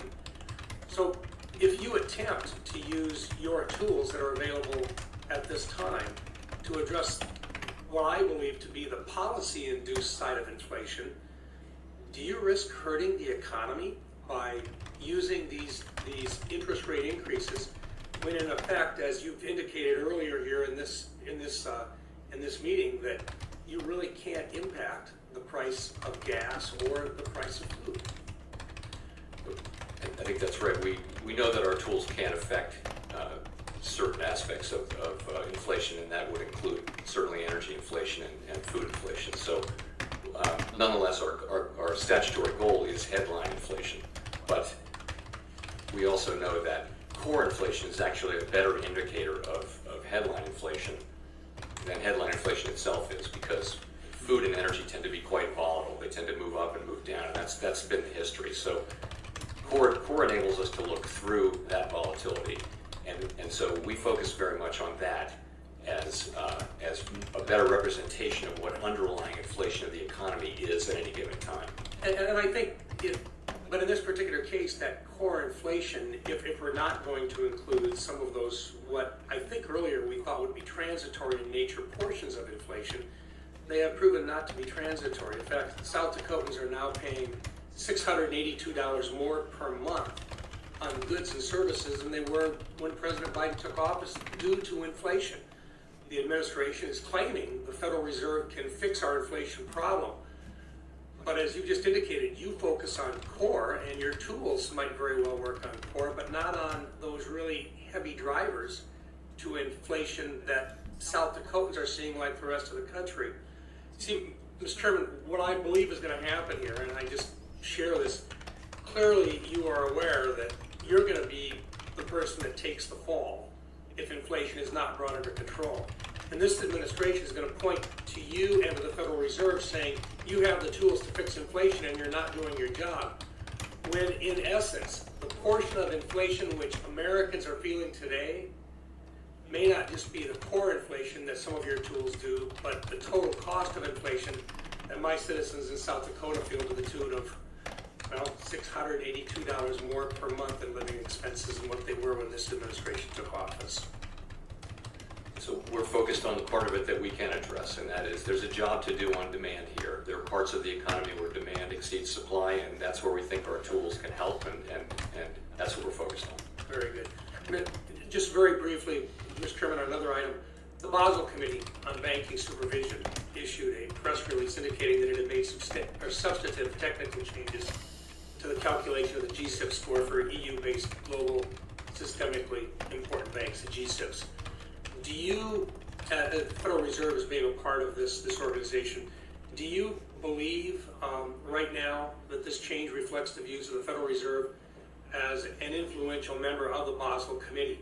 Apparently, it looks like this may very well provide some advantages to our European banks over U.S. banks based upon this reassessment of how they view risk within the EU community. So my understanding of that is that it's really about supervisors being able to use discretion about transactions that go across national lines within the European Union. Yeah. It doesn't apply at all here, and ultimately the capital rules that Europeans apply are decided by Europeans, not by us. Very good. Thank you, Mr. Chairman. Thanks, Senator Rounds. Senator Warner from Virginia is recognized. Thank you, Mr. Chairman, and Chairman Powell. It's good to see you again. Thank you for your service to our country. I want to go a couple of different directions. First, and I think some colleagues have already raised this, but the truth is what we're grappling with right now on inflation is clearly a global phenomenon. I think even the Cato Institute, a group that doesn't always necessarily agree with folks on my side of the aisle, have point out inflation in many industrial countries around the world is running at the same rates, if not higher. As I frankly just returned from a bipartisan trip to Finland, Latvia, and Turkey, getting back late last night, still a little bit jet lagged. And Turkey, I think inflation's running at 78% a year. Finland gas prices were at $9 a gallon, and I asked one of my dear Republican colleagues, it's amazing. Joe Biden's inflation hitting here in Finland too. The point being that a lot of these effects are not due to any single country's activities, but it is a global effect. I think colleagues have already acknowledged the effect that the Russia-Ukraine war has, some of the disruption of supply chains. What I don't think has been fully addressed yet is some of the challenges that are coming around from China in terms of their zero COVID policy, a lockdown on Shanghai for literally months on end, and how that supply chain disruption is floating through the whole global economy. Can you speak to that, Mr. Chairman? Sure. So, of course, you're right. Inflation is very much a global phenomenon. If you look at comparable large advanced economies like ours, you'll see inflation rates that are quite similar to ours, in some cases higher, some cases lower. But there are important differences in the characteristics of that inflation. Ours is more about demand, I would say, than most of the others, and theirs is more about energy prices and things like that. In terms of your question on China, we don't think we've seen the full effect of the lockdowns that we've had. So we'll expect to be seeing some negative effects on bottlenecks. On the other hand, China now seems to be coming out of that period of lockdown, and growth seems to be picking up. Advanced indicators are that their economy may be recovering. But of course, the zero COVID policy, as long as it's in place, it certainly could. You could certainly have a relapse given this highly contagious disease. Let me, and again, we're all looking for short-term items, and frankly, I'm glad that the president, I know particularly some folks on my side of the aisle, are concerned about the president visiting Saudi Arabia and visiting with the leadership of that regime. I think you've got to use all the tools in the toolkit, and getting additional partners in the players in the Middle East to increase oil production, I think is important. I'm a little less, I got a lot more proof to see whether some kind of short-term gas tax holiday would actually provide relief to consumers, or simply, as we've seen in some states that have implemented it, the prices don't change and the companies may make more money, but it doesn't really provide that kind of inflationary relief. And I am concerned, as somebody who spent a long time as governor and as senator trying to make sure we pay for our infrastructure investments. Easy to take away a tax, tough to put it back on.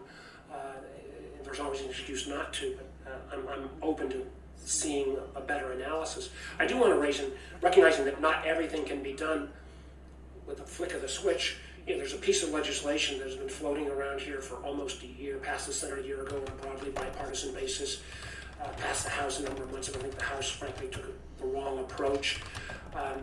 But it goes at least one of the inflationary pressures here, which is making sure that we've got a domestic supply chain on semiconductor chips. Every device that has an on and off switch requires a semiconductor chip. And right now we see, particularly around auto inflation, one of the big drivers is the lack of chip supply, so cars can't actually be sold. They're literally sitting in a warehouse waiting for the semiconductors to come around. This legislation, $52 billion of investment, would build at least 10 semiconductor facilities here in America. I know Senator Brown has been a big advocate for this. If we don't do this, I don't think there'll be another semiconductor facility built in America, even though some have been announced. I point out the fact that a year ago the Europeans had no plan here in semiconductor investment. Intel recently announced $8 billion from the German government. When the German bureaucracy and European bureaucracy moves faster than the American legislative process, I don't care which side of the aisle we're in trouble.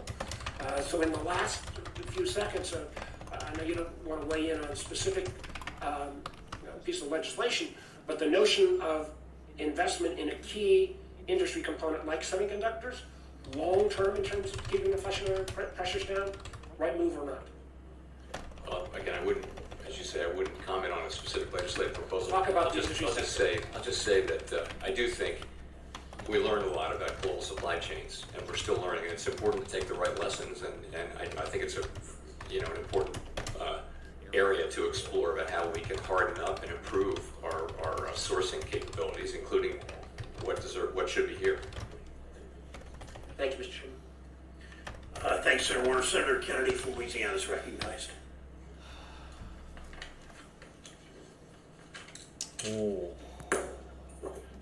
Mr. Chairman, inflation is just an imbalance of supply and demand. Can we agree on that? Yes. And to put a little finer point on it, our inflation at this time, and this is the case with respect to most cases of inflation, demand is greater than supply, so prices go up. In some parts of the economy, yes. Right.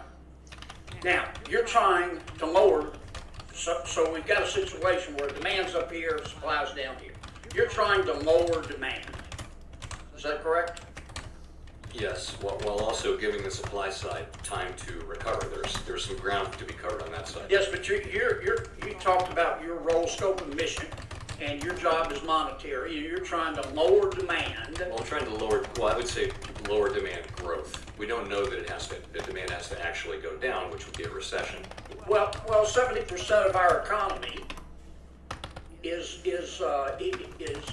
driven by consumer demand, and you're trying to lower demand and slow the economy down. Am I correct? I guess I just say we're slowing down growth. Right. That's what the economy is. Growth. Yeah. Okay. All right. There's another way. The two aren't exclusive. You alluded to that. You can also lower demand, but you can increase supply. Can you not? Yes. And that would solve inflation. Yes, it would. Now, Congress's job is not to deal with demand per se. A lot of the bills we pass impact demand, but that's the Fed's job. Okay?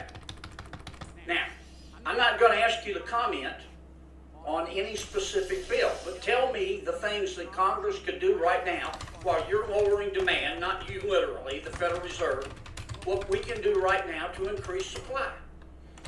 I think the things you can do are important over the medium and longer term, but probably not so much in the short term. But it's things that like investing in people so that they can remain in the labor market longer, things like that, and infrastructure, things that will increase the productive capacity. Well, how about, in the long run, as Keynes said, we're all dead. I'm interested right now in the short run. What about if we reduce the regulatory burden, let's say on refineries, wouldn't that incent refineries to start refining more and help on the supply side? I would say anything that could increase capacity on that front could have. Yeah, but would that help? I'm not trying to get you to endorse legislation. Look, Mr. Chairman, we got a hell of a mess here. Okay, inflation is hitting my people so hard they're coughing up bones. I don't care what the inflation is in other parts of the world. I'm sorry they're having inflation in other parts of the world, but them in misery doesn't make my people feel better. They're still miserable. Inflation is hitting people so hard they're coughing up bones. It's the highest in 40 years. Our national debt is greater than our national output. Crime's up, the border's open, respect for institutions is way down, and 70% of the American people think we're headed in the wrong direction. Now, we got a hell of a mess. And right now, you're the most powerful man in the United States, maybe in the world. We've got to get, President Biden, I don't blame him, I understand politics. He keeps saying, well, your 401k has crashed and gas has gone from $2 to $5 a gallon because the economy's so good. And the American people know that's not true. Now, other than relieving regulatory burden, let me put the following question. What if the United States Congress said, look, we've got a budget, we're going to freeze spending, we're going to stop injecting more money into the economy. We're going to freeze spending until Powell can get control on the demand side. Would that help? I feel like giving you advice on what to do when I'm asking we're not getting our own job done. I feel like maybe a better thing to do would be for us to get our house in order and do the job you've assigned us. Well, let me put it another way. Let's suppose, forget about Congress.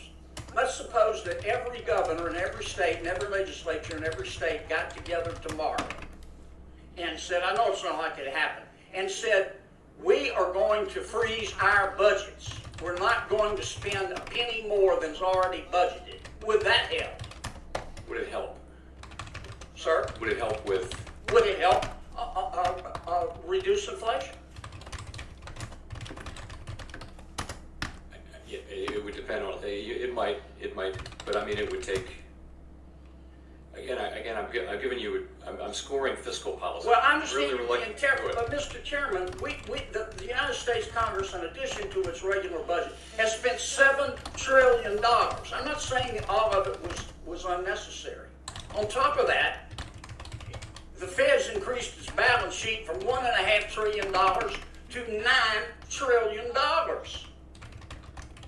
$9 trillion. I know you're cutting it back, but we've injected all of this money into the economy, and then people go, well, we have inflation. Duh. Give me some help here. Tell me what we can do. I'm really focused on what we can do, which is shrink our balance sheet and raise interest rates and get supply and demand back into alignment and get inflation back down to 2%. Thank you, Senator Kennedy.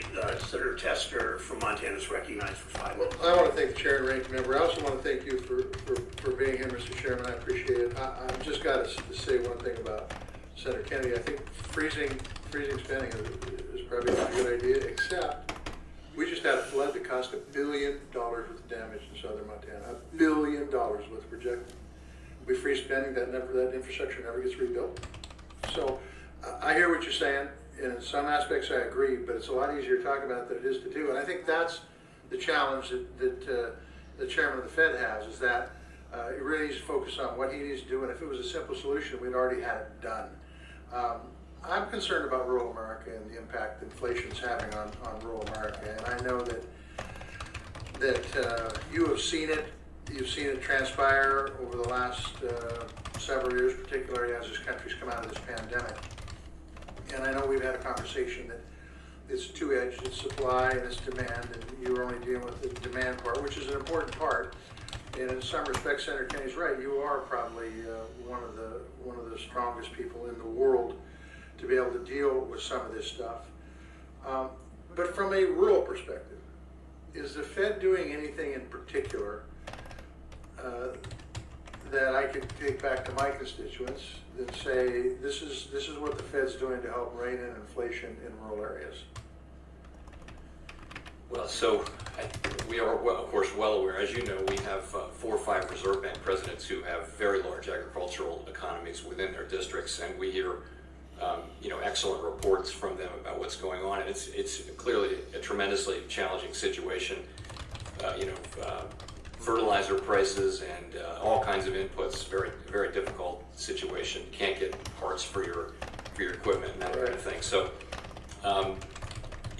Overall, we do appreciate that. You're not seeing this yet, but when times do get difficult, then we work carefully with borrowers in the Farm Belt and that kind of thing, because we know, that's what you do in those kind of times. We're not at that times at this point, but that's one thing we have done in the past.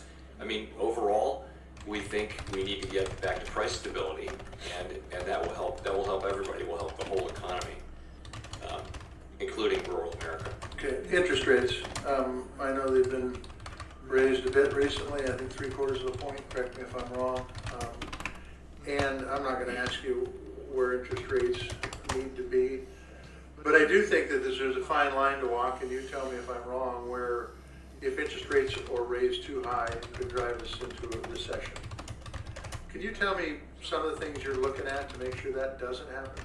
Sure. So when we pivoted and started talking about raising rates last year, markets have priced in rate increases so that all out the curve of debt maturities, interest rates have already moved up to reflect interest rate increases that we haven't actually made yet to our. So what we have right now is a low short-term rate, which is our policy rate. So, and the increase that we made one decision at the last meeting, which was to raise by 75 basis points, but only to 1.6%. So, and we thought that was the right thing to do. I'm happy to discuss why. But really, the point is that our policy rate is still at a relatively low level. And in principle, we want to get it up to a more neutral-ish level, even more expeditiously than we had been. And that's what was behind our thinking. And that's really, so the concern, I don't think is about the level, it was with the speed. Are we moving too quickly? And I think I was persuaded that it was important that we make this move now and not wait and telegraph it and do it 6 weeks later, for example, or the meeting after that. It was important to do it now because where we are with inflation is having seen inflation come in above target over and over again, and we said we'd move more aggressively if it was appropriate. We thought it was appropriate, and we did. So what? And so you said you want to get the things more to a neutral level, and are we to a neutral level now?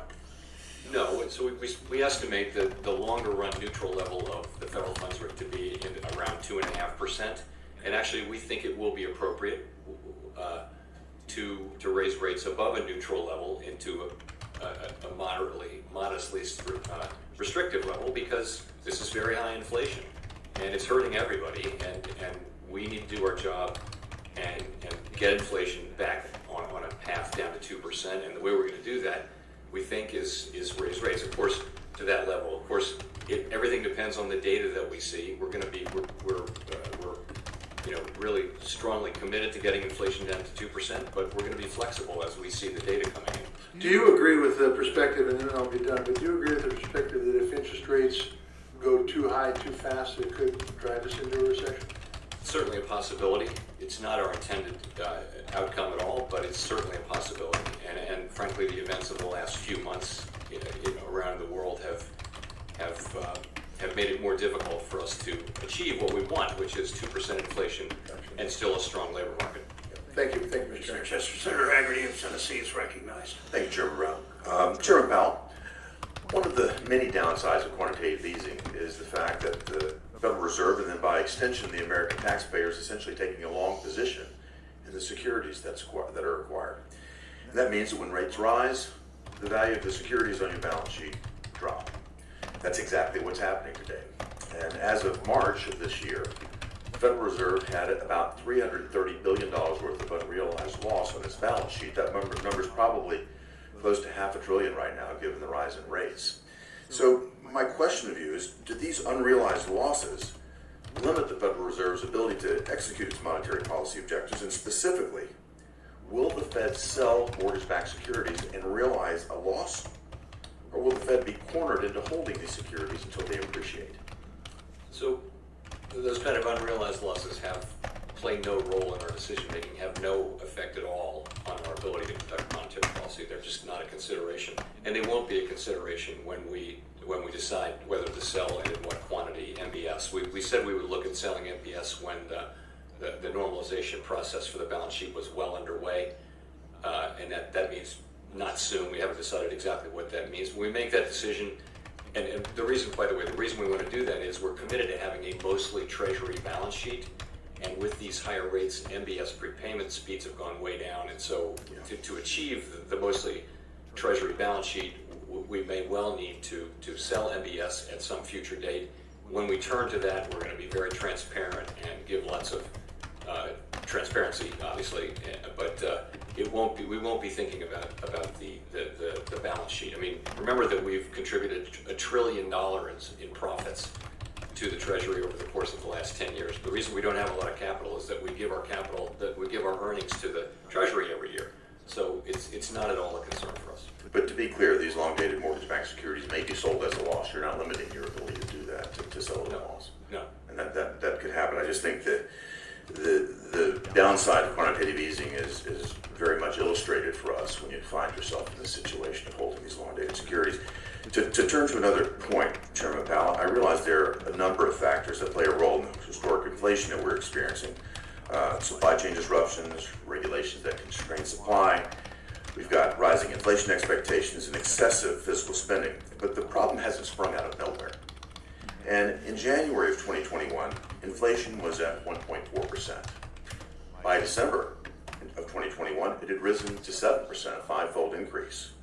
Now, since the war in Ukraine began in late February, the rate of inflation has risen incrementally, another 1.6%, to a current level of 8.6%. So again, from 7% to 8.6%. Given how inflation has escalated over the past 18 months, would you say that the war in Ukraine is the primary driver of inflation in America? No, inflation was high before, certainly before the war in Ukraine broke out. I'm glad to hear you say that. The Biden administration seems to be intent on deflecting blame, and as recently as just this past Sunday, spread the misinformation that Putin's invasion of Ukraine is the, quote, biggest single driver of inflation. I'm glad you agree with me that that is not the truth. I'd like to turn to the situation we find ourselves in now, tightening. A recent survey of global CEOs showed that more than 60% of executives expect a recession in the next 18 months. Meanwhile, per its most recent forecast, the Fed will be tightening monetary policy for the next 2.5 years. Thus, the Fed could soon find itself in the challenging position of potentially exacerbating an economic downturn in order to address the historic inflation that's been unleashed by the Biden administration. So, Mr. Chairman, as you know, the Fed has a dual mandate, stable prices and maximum employment. As we look to the fall, how do you think about balancing this potential tension between the Fed's two mandates, particularly if the economic outlook worsens, but inflation remains elevated? So we do have a dual mandate, as you point out. Right now, the labor market is extremely tight and I would say unsustainably hot. There's a mismatch between supply and demand there. As you know, there's more job openings than there are, by a factor of 2 to 1, than there are unemployed people looking for work. On the inflation side, we're very far from our target. So we think that we have to restore price stability to put the economy back in a place where in the medium and longer term we can have a sustained period of what we would call maximum employment. So that's how we're thinking about it. Of course, we're not trying to provoke, I don't think that we will need to provoke a recession, but we do think it's absolutely essential that we restore price stability, really for the benefit of the labor extremely challenging job, particularly given some of the fiscal policies that have been undertaken that make your job more challenging than it should be. Thank you very much, Mr. Chairman. Thanks, Senator. Senator Smith from Minnesota is recognized for 5 minutes. Thank you, Mr. Chair, and welcome back to the committee. Chair Powell, it's good to see you again. I want to follow up on this issue of this imbalance between labor demand and supply, as you were just referring to. According to the latest figures from the Bureau of Labor Statistics, there were 5.5 million more jobs in April than available workers. And so we have, as a result, an extremely competitive labor market and very strong wage growth. But inflation is even higher than wage growth, so that's wiping out worker gains and leaving a lot of folks with what amounts to a pay cut, as they, at the same time, try to figure out how to pay for higher prices for gas and food. So let me ask you this, Chair Powell, with all of that in mind, what is the basis for the argument that wages are too high and that they need to come down in order to rein in inflation? So it isn't that wages themselves are too high, it's that the rate of growth of wages is not consistent, and I'll explain this, not consistent with 2% inflation over time.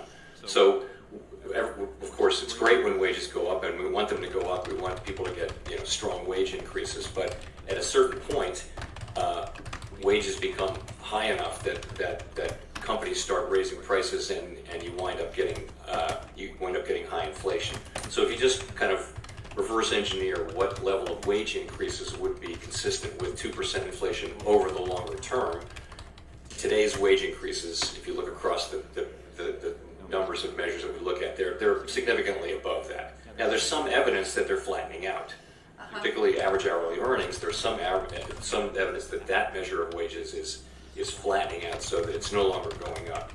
So it's really not about reducing wages. It's just having a more sustainable pace of increases. And what would you expect if wages started to stabilize, as you say, they stop increases? How long would you expect it to be before the prices that consumers are paying would start to go down?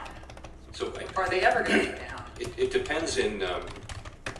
Prices don't have to go down for inflation to go down. So right. If prices remain at the same level, inflation goes to zero. But it depends on different businesses. In some parts of the service economy, labor costs are a very large portion of costs, and so you would think that gets passed through very quickly into prices. And so we would think we would think that pass through should be shown fairly quickly in some parts of the economy. In others, less so. But over time, we would want wages to be moving up at the highest sustainable rate that's possible. Right. And consistent with 2% inflation. And of course, at the same time, the economy, we've got this very, very strong labor market, but simultaneously we continue to see higher unemployment rates among African Americans, for example, nearly double the unemployment of white Americans. So how do you see this sort of interplay between wage growth and what the Fed actions to cool demand on that underlying issue? So we don't target wage growth, of course. Our job is price stability. Right. We look at wage growth because over a long period of time, it's an important factor in determining price stability. So that's really how we think about it. In terms of the disparities, we saw those disparities increase significantly at the beginning of the pandemic and then reverse, as we pointed out in our monetary policy report. Those gaps have at least returned to historically lower levels. There's still gaps though, and those are not really gaps that we can get at with monetary policy. But we point them out because they're an important aspect of our economy, and we do consider them as we think about appropriate policy. I think I would agree with you. I think that those are sort of systemic challenges in our economy that need to be addressed through the policy that we work on here. It seems to me that I think we have a labor supply problem in this country, and we should be dealing with that in Congress in terms of what we need to do to make sure that people have the skills and the capacity to do the jobs that our economy is creating. But it also seems to me that as long as wage growth is lagging inflation, that in some ways labor costs are actually dampening inflationary pressures because they're not keeping up with inflation. So I think it's just an interesting and complicated issue. No argument there. Yeah. I just have a couple of minutes left. I'm not going to have a chance to get into this, but I'm quite interested also in this, what we're seeing around the country everywhere, and especially in Minnesota, about extraordinarily high increases in housing. The Fed is raising interest rates, which is going to have an impact on increasing housing prices, because mortgage prices are going to go up and other costs going up in terms of building housing is going to go up. So I'm just am interested in how you sort of weigh that dilemma. So, after the pandemic, for a number of reasons, housing demand went way up, rates were low, but also people decided they wanted to live more in housing, single-family homes rather than downtown. And so prices went up all over the country at very, very high levels. Now you see the housing market slowing down because you see higher rates are having an effect. That should have an effect on housing prices, perhaps even fairly quickly, so that prices won't necessarily come down, but price increases will flatten out. We're seeing lower home sales, we're seeing lower starts, so we're seeing a slowing in housing. And ideally we would, the very low settings of rates during the pandemic were appropriate, but part of what that did was it supported a lot of demand for housing. Maybe we're going to get back to a place where supply and demand are closer. I will say, I agree with you on the labor shortage issue, which is a longer term issue that we have, but also with housing, there are constraints on housing construction, so that it's very possible that we'll be in a position where there isn't enough appropriate housing at the right price, and that's a longer run issue. Again, not so much for us as for you. Thank you. Thanks, sir. Senator Lummis of Wyoming is recognized. Thank you, Mr. Chairman, and thank you, Chairman Powell, for being with us today. It'll come as no surprise to you that I want to focus on digital assets and Fed master accounts. So my first question is about the accounting treatment of digital assets. Specifically, SEC Staff Accounting Bulletin 121. So this bulletin requires publicly traded companies, including banks, to hold digital assets in custody as an on-balance sheet liability. So will the accounting standards contained in this bulletin that requires it to be on-balance sheet be applied by the Federal Reserve to banks and bank holding companies? That's something we too saw that and understood the implications, and I think that's something we're working on with our fellow bank regulators. And I don't have an answer for you though, but that's certainly something we're focusing on very closely right now.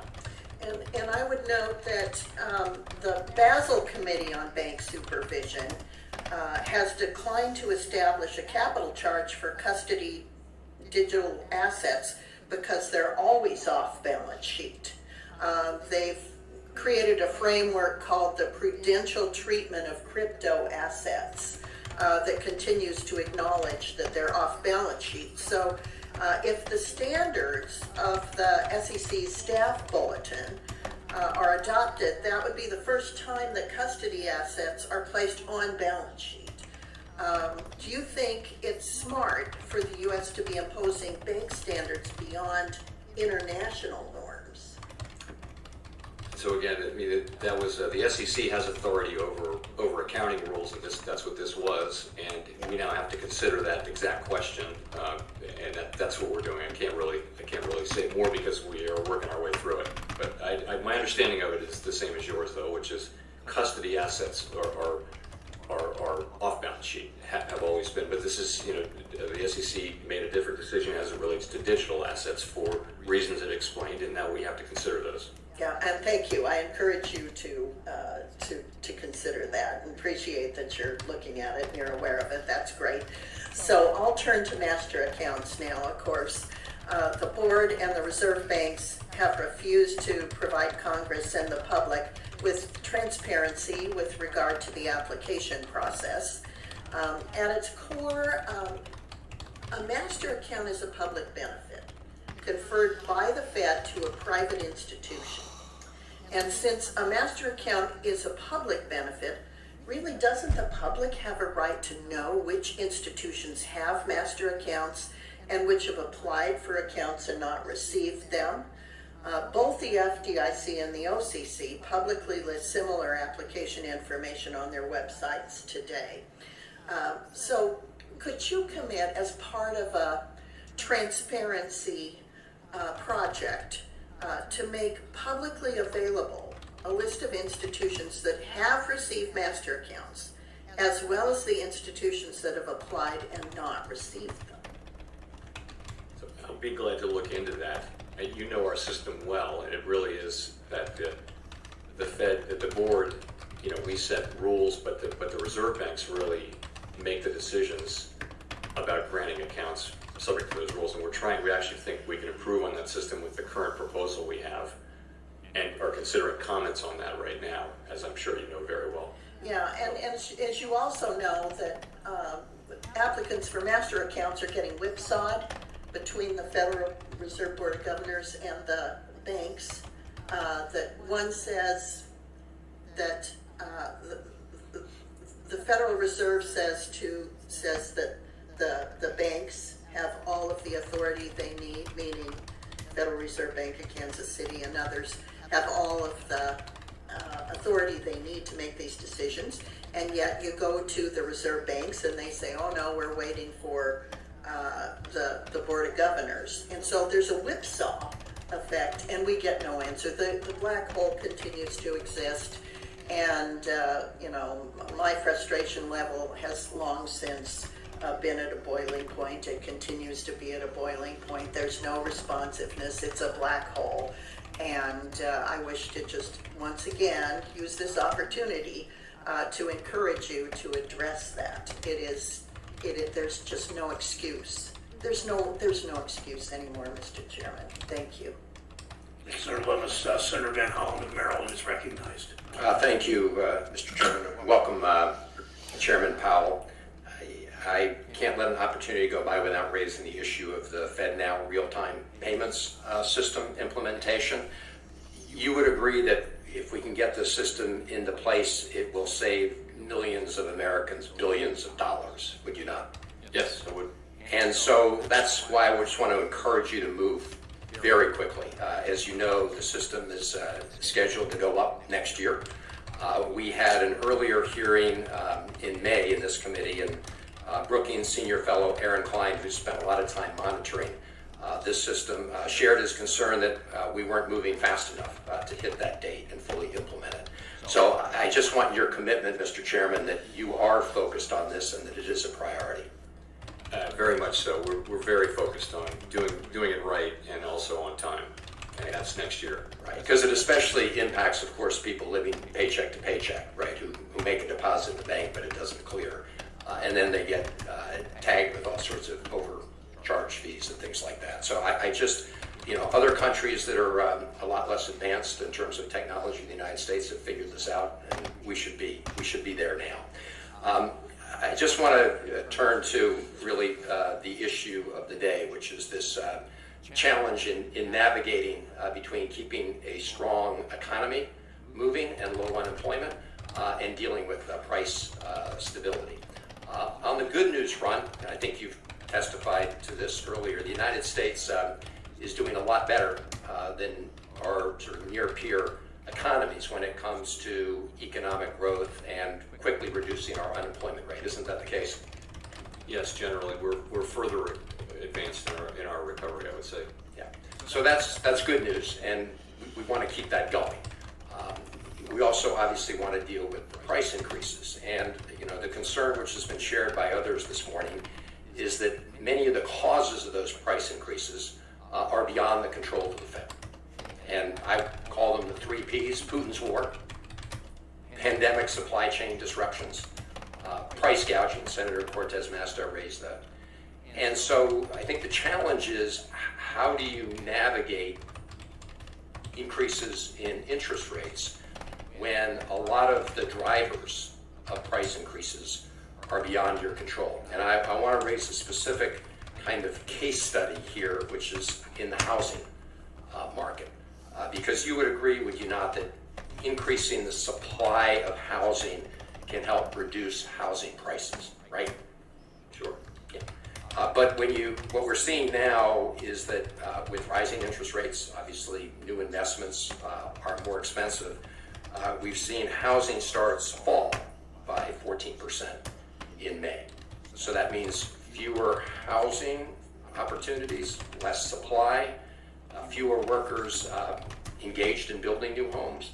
So if you could just use that as a sort of case study of how you're going to navigate these cross currents. So interest-sensitive spending is a very important aspect of how our tools work. And in the case of the housing market, what you're seeing is higher mortgage rates. So you're actually seeing demand move down quite significantly. Many indicators suggest that fewer people are visiting homes. The wait time for selling a home is increasing. Housing sales are moving down. Housing starts are moving down.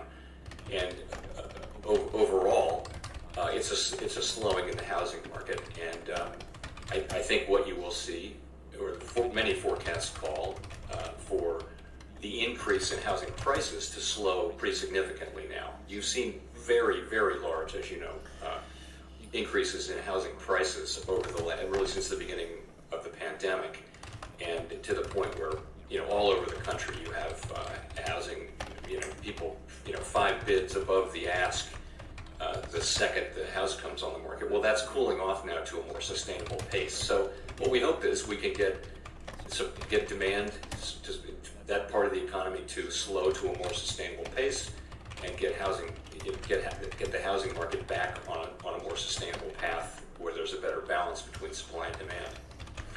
I appreciate that. I'm just going to use my remaining time to sort of push you a little further on this issue, not specifically with housing, but given the fact that so many of the factors that are driving price increases are beyond our control, and you talked about core inflation,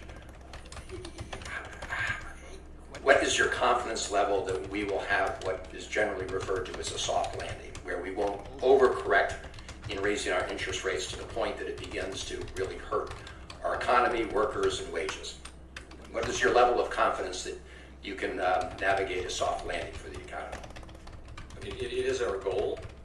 It is going to be very challenging. It has been made significantly more challenging by the events of the last few months, thinking there of the war and commodities prices and further problems with supply chains. And the question of whether we're able to accomplish that is going to depend to some extent on factors that we don't control.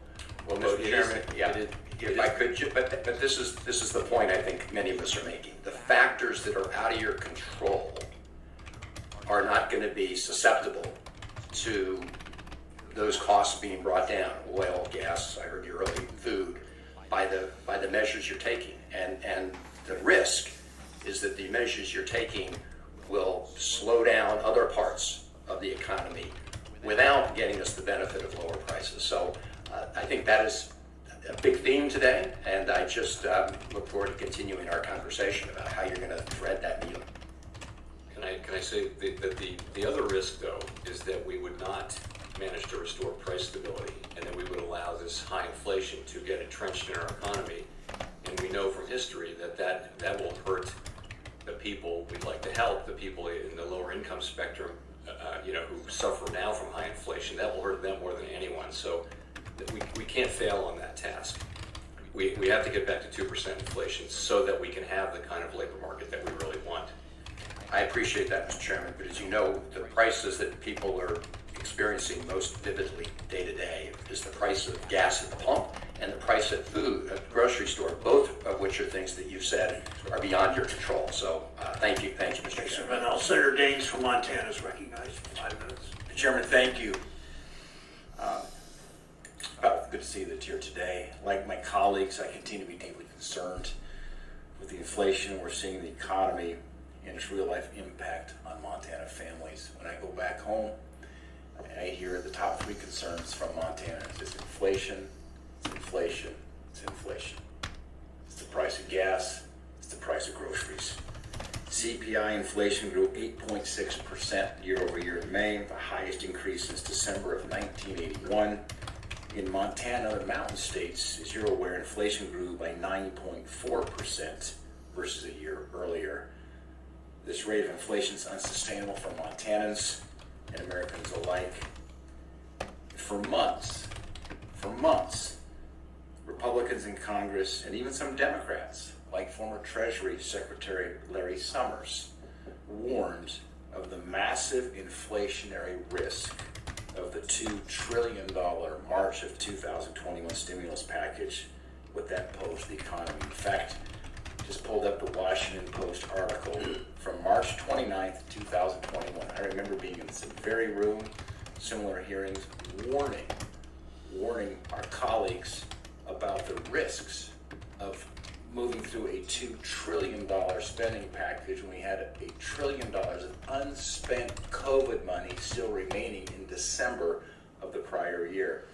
Let me quote from that Washington Post article. It says, Summers, of course, remember Secretary Treasurer Clinton and economic advisor to Barack Obama, a Democrat, Summers, age 66, who drafted economic blueprints for the past two Democratic presidents and was a top candidate to lead the Federal Reserve Board under President Obama, has emerged in recent weeks as the loudest critic of President Biden's approach to reviving the pandemic-era U.S. economy. The Harvard University professor who advised Biden for a time last summer warns, and this is key, that the president's stimulus plan may trigger the highest inflation in more than half a century and could cost Democrats the chance to make lasting investments in the economy. There are many of us warning the administration and our colleagues across the aisle of blindly moving forward on a purely partisan basis to jam through that $2 trillion package and the inflationary risk associated with it. Now, with inflation at a 40-year high, these same Democrats are continuing their ill-advised effort to revise President Biden's sweeping Build Back Broke package, no matter the warning signs that are flashing right now in all of our faces. Chairman Powell, Mr. Summers has suggested several years of greater than 5% unemployment might be necessary to contain inflation. Would you agree with that assessment? I guess I would say that I don't want to comment on other forecasts generally, but my assessment is that it's going to depend to a significant extent on factors like how long does the war run and how long does it take supply chains to improve and that kind of thing. There's a lot of uncertainty around that. I would have a lot of humility about trying to, predict with any clarity exactly where the economy is going to be in, the next 3 years, for example. But my assessment, though, is that there's certainly paths to get inflation down to 2% with outcomes that are substantially less, troubling than what you just read. You've characterized a soft landing as getting back to 2% inflation while keeping the labor market strong. What's your confidence that the Fed can achieve this goal without causing a recession? Well, I think that is our goal. That's our intention. I think it's going to be very challenging. We've never said it was going to be easy or straightforward. It's going to be challenging, and the events of the last few months have certainly made it more challenging. And nonetheless, there are pathways through which that could happen. And in particular, what we saw in the early part of 2021 when inflation went up was very strong demand surged against what were unanticipated supply side constraints. And the result was prices went up a lot, much more than could be explained by just the increase in demand. And so in principle, if demand can move back down, then inflation could move back along that path just as quickly as it went up. In principle, no one's guaranteeing that, but the idea is this is not the same. There are relationships in the economy for how quickly inflation would move compared to demand moving. This could be an unusual situation because we have had what is in effect a vertical supply curve where there isn't any more supply or a very steep supply curve. So you get really sharp increases in prices. You could get sharp declines for the same reason. So that could be a difference. And I think we'll find out, ideally. But ultimately, we need to see progress on the supply side, and we're not waiting for it. Our job and our tools work on demand, and that's what we're working on now, is getting demand down to a more sustainable level so that supply can catch up and is in better balance with demand. Chairman Powell, thank you. Thank you, Senator Daines. Senator Ossoff, on behalf of the chair. Thank you, Senator Tillis. Mr. Chairman, welcome back. Let me state at the outset, you have an extraordinarily challenging job in extraordinarily complex times, and much of what you are responding to and adapting to is beyond your control. Your success is the country's success to a significant extent. It's the world's success, and I fervently hope for your success and appreciate your continued efforts. I'd like to ask you to specify, if you can, what transmission mechanisms you believe are most sensitive right now to the change in monetary policy, what forms of consumption you expect to be most sensitive to it, and the extent to which you anticipate that some of the effects that you hope to have on aggregate demand through the increase in rates are transmitted via financial markets, and if so, how? So I guess I would say three basic channels through which our tools work. The first would be interest-sensitive spending, so that's durables, including cars and things like that, durable goods. Housing, for example. So when rates go up, spending on those purchases, which tend to be financed with debt, will be restrained. That's one major channel. The second is just asset prices generally across the economy. When interest rates go up, it raises the cost of holding assets. It can cause assets, again, broadly across the economy to either moderate their growth or decline somewhat in value. And that has an effect on, a broad effect across the economy on spending, on everything. The third channel is really the exchange rate, which you can think of as another asset price, but that also has the effect of pressing down on inflation. So we look at all of those. Starting with the first one, you can see, we just talked about the housing market. The housing market is the classic part of the economy that's very sensitive to interest rates, and you're going to see a moderation in housing demand. You're going to see declining, or slower increases at least, in housing prices. So those are the three main channels I would point to. Let me ask about, in terms of asset prices and how financial markets are responding to the Fed's stance. I've consistently asked you and Secretary Yellen when you appear before the committee to talk about systemic risks, risk to financial stability, risk of financial contagion. Where you're moving swiftly and markets are volatile, there are perhaps institutional trades that could rapidly unwind or exotic financial instruments that no longer function well. What do you anticipate to be the parts of capital markets now, or the phenomena in capital markets that present the greatest risk to financial stability as the Fed takes the aggressive action that you're taking? Well, I'd start by saying that the banking system is very strong, well capitalized, highly liquid, does a much better job of understanding the risks it runs and managing them than before the global financial crisis, and that's a reflection of the work that regulators did and that the banks did too. So that part of the financial system is critically very strong, and we saw that through the pandemic, and we see it now. Well, to your point, though, capital markets did show real periods of illiquidity during the immediate aftermath of the pandemic, and so we've been looking at ways. I say broadly, the regulatory community has been looking at ways to address that. So you remain concerned about money markets? Well, that's a different. So money markets that's a part of the economy which where it has become illiquid because the assets that they were invested in were not able to be turned into cash quickly to fund depositors wanting to take their money back. So we stepped in and had to provide that liquidity for the second time. There are reforms going on there at the SEC which should address that, and they're in the process of being considered and then implemented. So that should help on that front. I was thinking more of the Treasury market, for example, which it became illiquid at the very beginning when people wanted nothing but cash and nothing but the cash and those cash-like things. The Treasury market has been functioning though all through this period when we've very significantly changed the stance of monetary policy. So markets have been functioning well, reasonably well, and okay, my time is running short, and appreciate that. We'll probably follow up to talk a little bit more about financial risk. With my remaining few seconds, let me ask you this. How would you characterize the share of responsibility, if you will, on the supply side versus the demand side for the elevated price levels over the last year?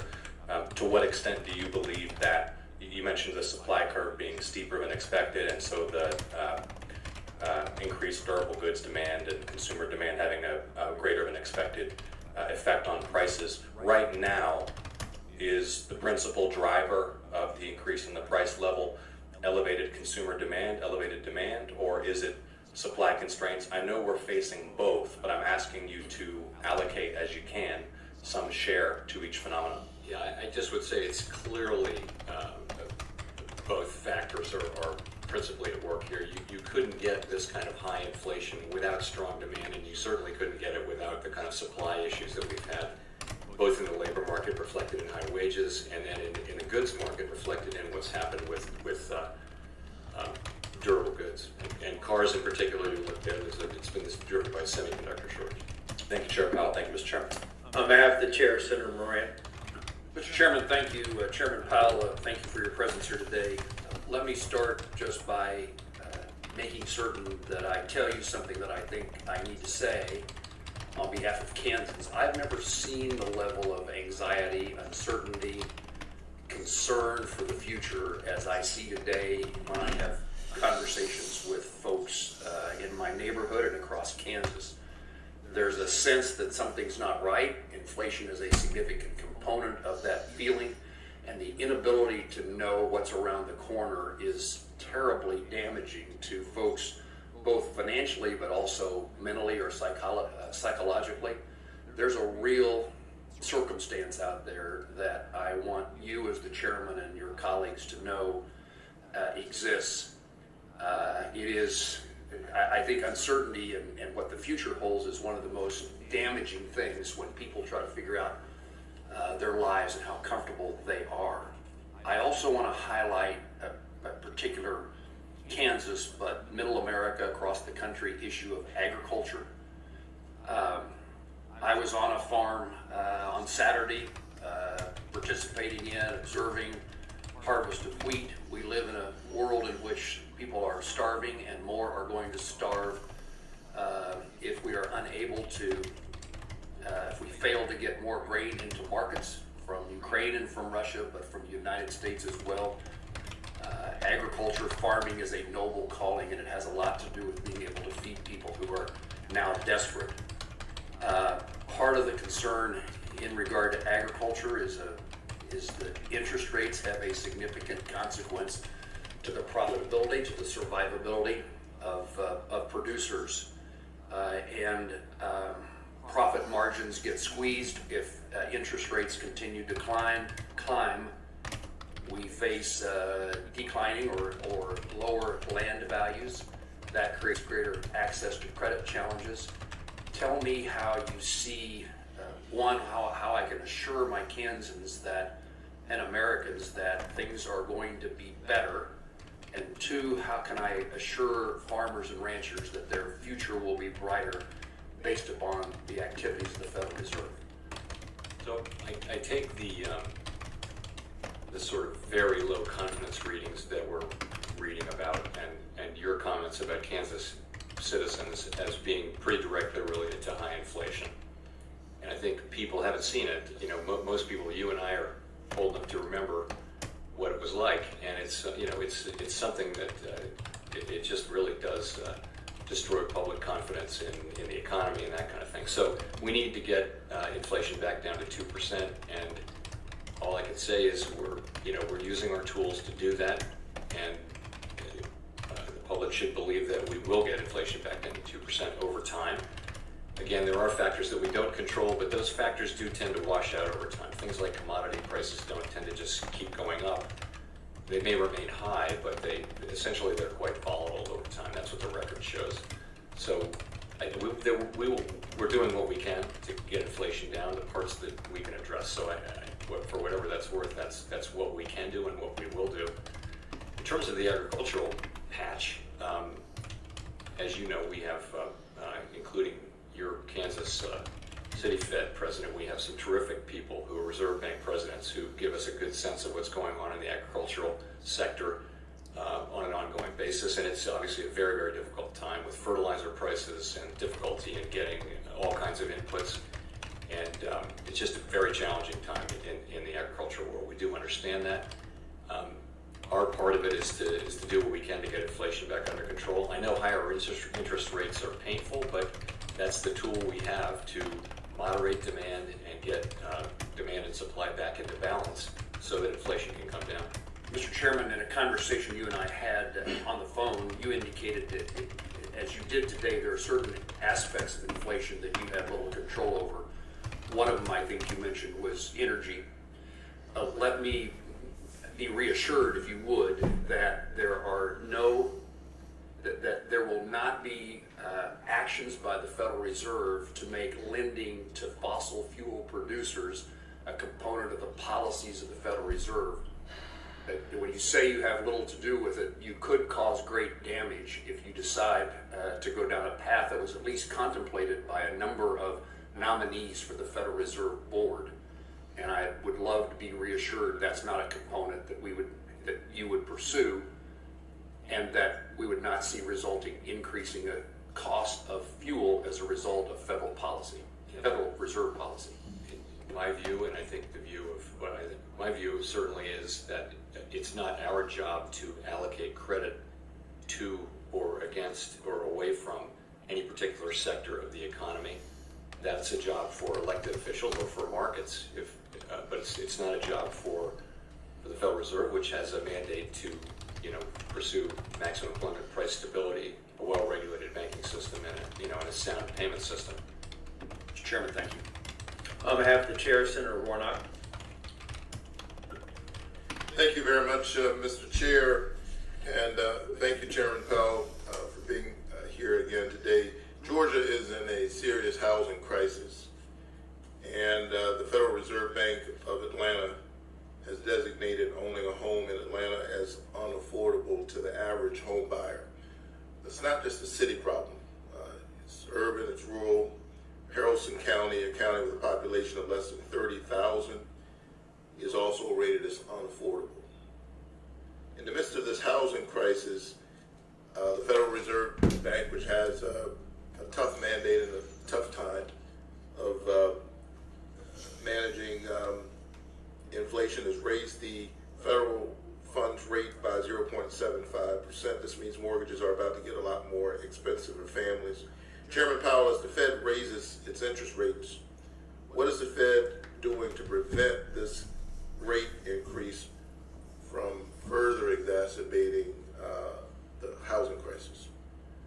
Well, so by raising rates, we're clear. What you're seeing is a slowing housing market now. You're seeing because of higher interest rates, mortgage rates have gone up pretty substantially, and you're seeing a slowing in the housing market. And that should mean, one of the things that should mean is that housing prices should stop going up at such remarkably rapid rates. Since the beginning of the pandemic, we've had a very, very hot housing market all around the country.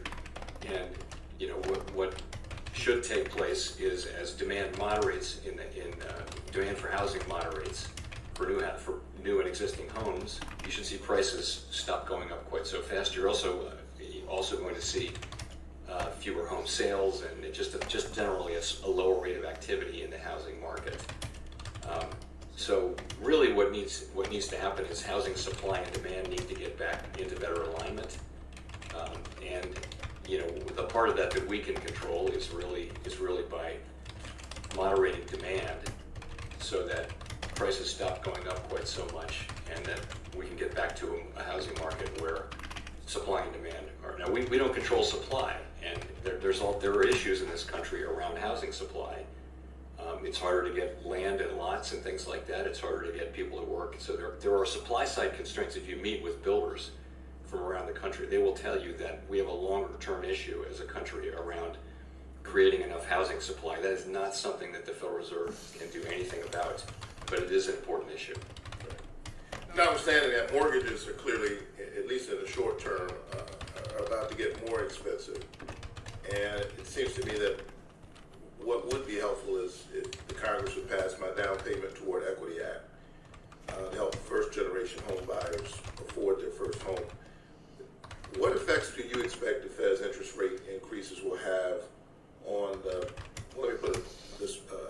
Federal Reserve helps enforce the Fair Housing Act and the Equal Credit Opportunity Act. What plans do you have to ensure that as interest rates increase, everyone still has access to a fair, reasonable price mortgage?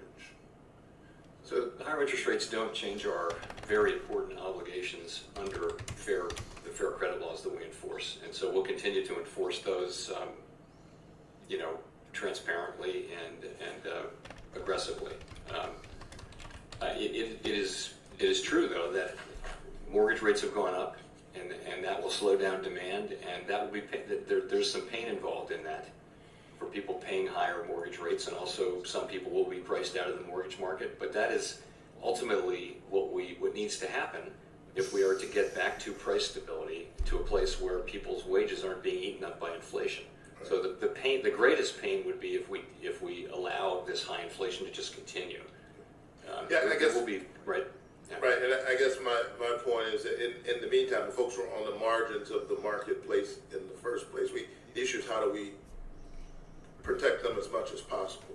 Related to that, when Secretary Yellen was here, she stated that the Federal Reserve needed to not only be skillful, but she said, quote, lucky to ensure, quote, a soft landing.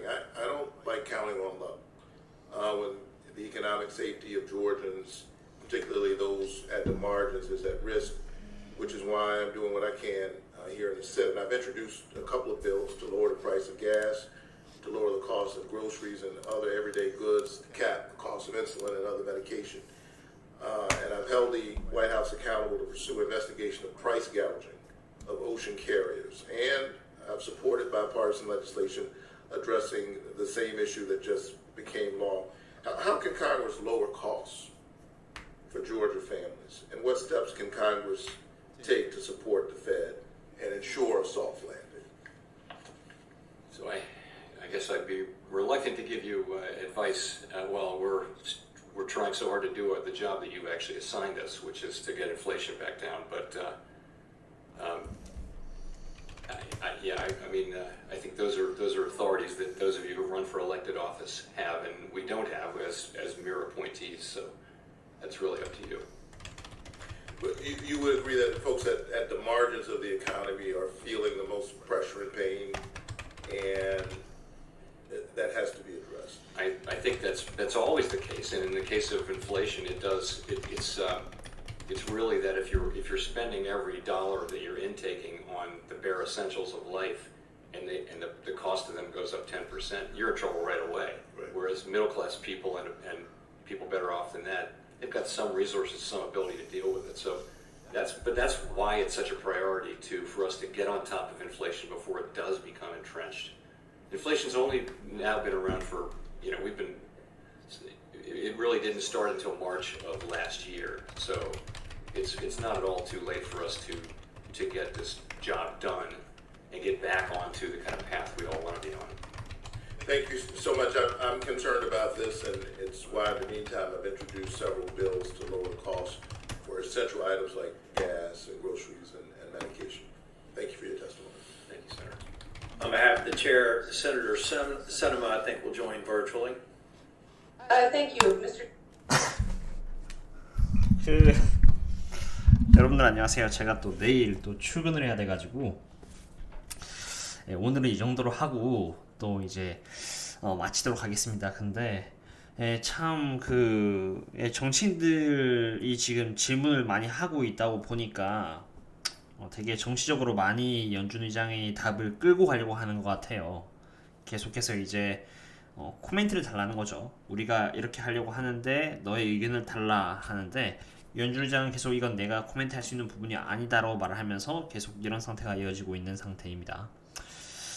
그런 상태입니다. 그런데 일단은 역시나 똑같은 것 같아요. 이 지금 8.6%라는 CPI 부분을 2%로 낮추려고 하는 부분이고 이러려면은 이제 디맨드를 억누르려고 한다는 것입니다. 그런데 기본적으로 이 디맨드를 억누르는 데는 아까도 제가 통역을 하다가 말씀을 드렸는데 번역을 하다가 말씀을 드렸는데요.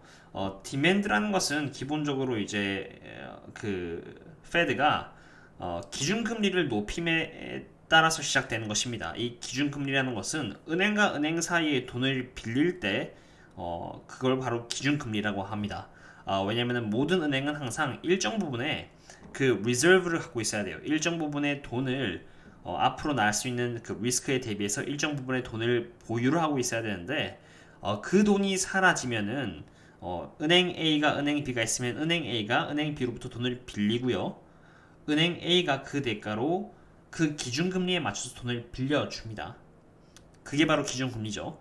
근데 거기서 은행 A가 이제 기준금리에 따라서 돈을 이제 금리를 즉 이자를 은행 B에게 주었으니까 이제 은행 A는 이제 저희들을 대상으로 저희 같은 일반 사람들을 대상으로 해가지고 그걸 메꾸는 것입니다. 그래서 기준금리에서 더 거기다가 마진을 붙여가지고 저희들 같은 사람들에게 더 높은 금리로 돈을 빌려주는 것이죠. 그렇게 하면은 은행 A가 은행 B에게 그 주고 있는 그 금리 부분이 메꿔질 수가 있는 것입니다. 그러면 사람들은 더 높은 금리를 감당을 해야 되니까 사람들이 이제 그 수요 사람들이 그 소비에 대한 수요가 이제 억눌러지게 되는 것이죠. 왜냐하면 더 많은 돈을 주고 돈을 빌려야 되니까 말이죠. 그러면서 사람들이 소비에 대한 부분이 억제가 되는 것입니다. 예. 그러면서 이제 물가가 이제 좀 줄어들 것이다, 진정이 될 것이다 라고 바라보고 있는 것이죠. 그런데 이 상태에서 이제 사람들의 소비가 너무나 또 약해지면은 이제 기업의 그런 퍼포먼스가 안 좋아지는 것이고요. 그러면서 이제 사람들의 일자리가 줄어들고 일자리가 줄어들고 사람들의 소비가 약해지고 하니까 리세션이 온다, 뭐 그런 부분이 있는 것이죠. 그래서 연준의장은 적어도 지금 이제 그 이 일자리 부분이 한 사람에 있어서 두 개나 얻을 수 있을 정도로 정말 일자리 부분, 즉 unemployment rate가 정말 낮은 상태니까 약간의 사람들이 이제 일자리를 잃어도 감당이 될 것이다, 경제가 감당을 할 수 있을 것이다 라고 바라보고 있는 것입니다. 그런데 여기서 문제는 이제 일자리가 줄어든다 할지언정, 즉 unemployment rate가 올라간다고 할지언정, 그래서 연준이 바라보고 있는 그 4%까지 설사 올라간다고 해도 이게 뭐 4%에서 딱 멈추는 게 아닙니다. 4%에서 올라가면서 계속 그게 진행되어 나간다는 것이죠.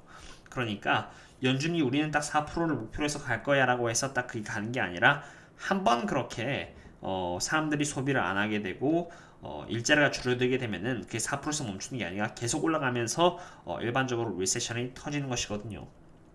그렇기 때문에 앞으로 있어서 이 매크로적인 부분이 더 악화될지 아니면 좀 개선될지의 부분은 조금 더 알아봐야 되는 부분이라 생각하고요. 절대 그 매크로에 대한 부분은 그 누구도 쉽게 예측할 수가 없고 맞춘다고 해도 연속적으로 맞출 수 있는 것은 사람들은 없습니다. 그렇기 때문에 조금 더 그 장기 투자를 한다면은 조금 더 그 각각의 기업을 기준으로 보고 하면 좋을 것 같고요. 그 연준장도 말했듯이 은행은 지금 너무나 강하다고 합니다. 실제로 은행 쪽에서 갖고 있는 그 돈도 굉장히 많아요. 사람들이 많이 예금을 해놨고요. 그 다음에 이제 그 크레딧 리스크, 크레딧 디폴트 해가지고 신용으로 돈을 빌렸는데 사람들이 갚지 못하는 비율 또한 지금 정말 낮습니다. 그래서 지금 은행 쪽은 지금 정말 강하다고 볼 수 있어요.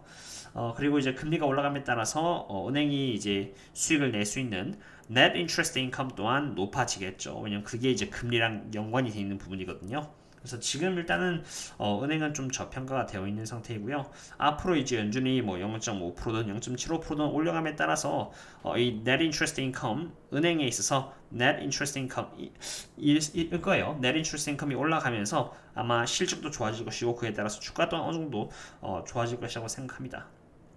그런 상태입니다. 그래서 일단은 그런 상태이고요. 앞으로 이제 그리고 이제 연준이 컨트롤할 수 없는 부분은 또 말했죠. 전쟁 부분이랑 그 다음에 supply chain disruption 이 부분 또한 연준이 컨트롤할 수 없는 부분인데 이 부분이 좀 개선이 되면은 물가를 낮추는 데 많이 도움이 될 것이라고 했습니다. 그래서 이 부분은 조금 지켜봐야 될 것 같아요. 확실히 전쟁이 많이 좀 멈춰야 될 것 같아요. 좀 멈추고 supply chain disruption도 좀 빨리 풀리고 해야 될 것 같습니다. 그래서 이런 부분은 좀 지켜봐야 되는 부분이라 생각합니다. 그래서 여러분들 혹시나 또 이렇게 오셨는데 또 좋아요와 구독 누르시면은 또 제가 또 계속 이렇게 기업을 분석을 하고 또 많은 부분을 또 보여드리는 데서 정말 많은 도움이 될 것 같고요. 정말 많은 구독과 그 다음에 좋아요 잘 부탁드립니다. 그리고 은행주가 지금 많이 빠지긴 했지만 나중에 충분히 좋아질 수 있다 생각해요. 저도 은행주에 지금 이제 투자를 막 시작했고 앞으로 충분히 개선될 수 있다고 생각합니다. 인플레이션 그 금리가 높아지면서 은행의 실적도 좋아질 거라고 저는 봐요. 네, 그런 상태고요. 지금 이제 12시 42분인데 예, 많이 수고하셨습니다. 또 오늘 지금 보니까 주가가 또 보니까 좀 올랐나요? 아까 처음보다는 좀 그래도 나아진 것 같은데 보니까 그래도 팔란티어랑 뭐 오픈도어랑 뭐 테슬라 뭐 등등은 오르고 있는데 반대로 또 이 유가 관련 기업들은 좀 떨어지고 있네요. 아무래도 유가가 좀 약해져서 그런 것 같습니다. 예, 그래도 뭐 다 떨어지는 것보다는 낫죠, 그렇죠? 아니요, 국장은행주 말고요. 저는 이제 그 미국장, 뭐 JP 모건이나 뭐 시티뱅크나 뱅크 오브 아메리카라든가 뭐 많죠, 골드만삭스라든가 이렇게 많으니까 뭐 그런 부분이 되겠고요. 그래서 일단은 이게 참 두고 봐야죠. 옥시가 15% 마이너스고 모일이 18% 마이너스인데 기다려야 할까요? 옥시가 15%라는 것은 지금 이제 꽤나 높은 가격대에 들어가셨다는 걸 의미하거든요. 예, 그렇기 때문에 그건 좀 말씀드리기가 힘들 것 같아요. 예, 15% 정도면 꽤나 그 고점대에 들어가셨다는 걸 의미하거든요. 그래서 좀 리스크 관리가 필요할 것 같습니다. 예, 그런 상태입니다. 그래서 반도체는 앞으로도 좋을 거라고 저는 봅니다. 반도체는 충분히 좋을 것이고요. 예, 그렇습니다. 그래서 이제 앞으로 결국은 밸런스예요. 연준이 금리를 올림에 따라서 경제가 강하면은 이제 일자리가 줄어들지 않고 좀 버티겠죠. 그러면서 좀 리세션이 뭐 올 수도 있지만 좀 정말 소프트 랜딩이 될 수도 있고, 그런데 반대로 너무 금리를 급격하게 올림에 따라서 사람들이 일자리를 많이 잃게 되고요. 왜냐면 이제 금리를 올리면 말 그대로 아까 디맨드가 줄어든다 했죠. 사람들의 그런 소비 활동이 좀 줄어든다 하니까 기업들에 대한 그런 실적도 낮아지고, 실적이 낮아지면 당연히 일자리도 줄어들고 하니까 경기 침체가 올 수도 있긴 합니다. 그럼 당연히 이제 은행 쪽도 좀 안 좋은 타격을 입게 되겠죠. 그렇지만 이것은 사실 그 너무나 장기적인 그런 부분으로 볼 때예요. 예, 너무나 길게 봤을 때이고, 일단은 금리가 올라간다면은 단기적으로 봤을 땐 net interest income, 이 실적 자체는 좀 개선이 될 수 있다라는 부분이고, 나중에 좀 시간이 지나가지고 이 금리를 올림에 따라서 경기 침체까지 가게 된다면 그때는 또 이제 다른 이야기가 될 수도 있겠죠. 네, 그런 상태입니다. 그래서 여러분들 많이 수고하셨고요. 예, 그래서 이제 또 아마존 빼고 시베리아로 예, 그렇습니다. 예, 그래서 유가가 다시 오르는데 어떻게 보시나요? 전 유가는 사실 그 유가와 수요와 공급에 있어서 유가에 대한 수요가 너무나도 강하다 생각해요. 그래서 앞으로도 유가는 그래도 나쁘지 않게 $100는 유지해주지 않을까 생각합니다. $100도 되게 높은 상태이고요. $90도 되게 높은 유가입니다. 그렇기 때문에 유가 제 생각에는 유가가 일단 높아질 것인데, 유가와는 별개로 해서 일단은 기본적으로 그 유가에 위치하고 있는 그 원유 기업들 실적은 좋을 거예요. 원유 기업들에 대한 실적은 굉장히 좋을 것이기 때문에 개인적으로 원유 기업 실적은 별로 걱정이 안 됩니다. 뭐 옥시도 그렇고 뭐 ET도 그렇고 별로 걱정이 되지 않습니다. 그렇지만 싼 가격에 사야죠. 항상 기업은 싼 가격에 사셔야 합니다. 비싼 가격에 사는 게 아니라 싼 가격입니다. 워렌 버핏이 말했죠. Price is what you pay, value is what you get 이라는 말을 했죠. 가격은 우리들이 내는 것이고 가치는 저희들이 받는 것이다 라고 했습니다. 가격보다 저희들은 가치로 봐야 합니다. 항상 가치를 고려해야 합니다. 네, 그런 상태고요.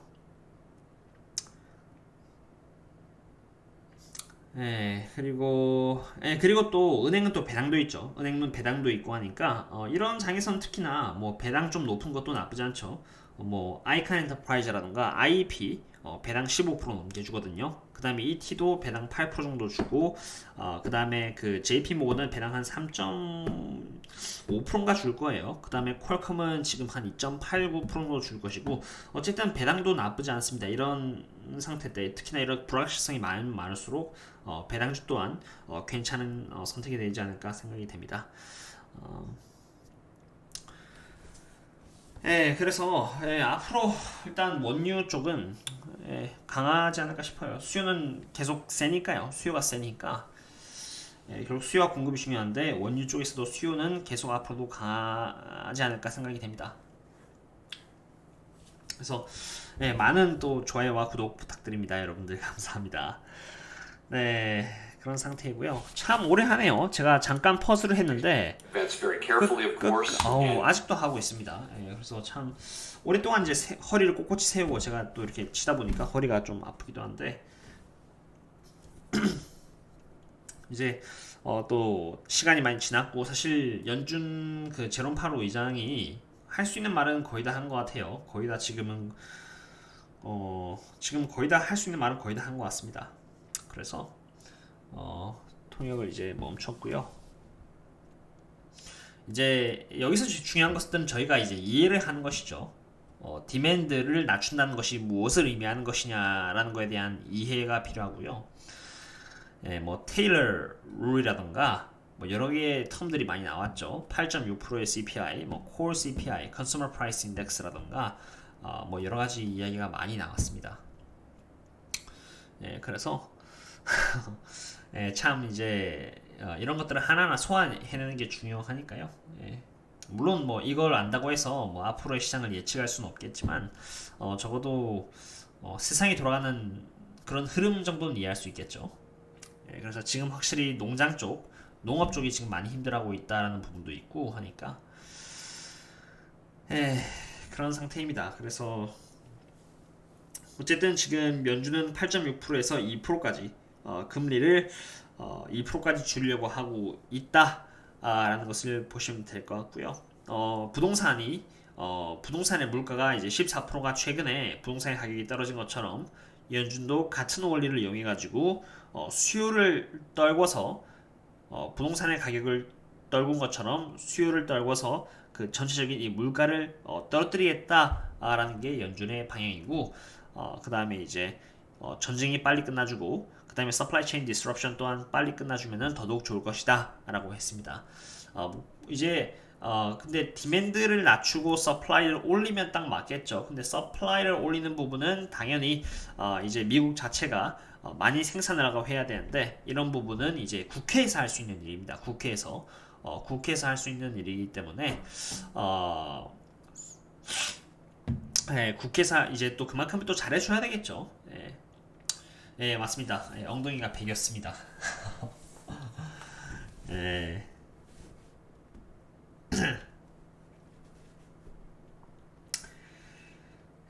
그런 상태입니다.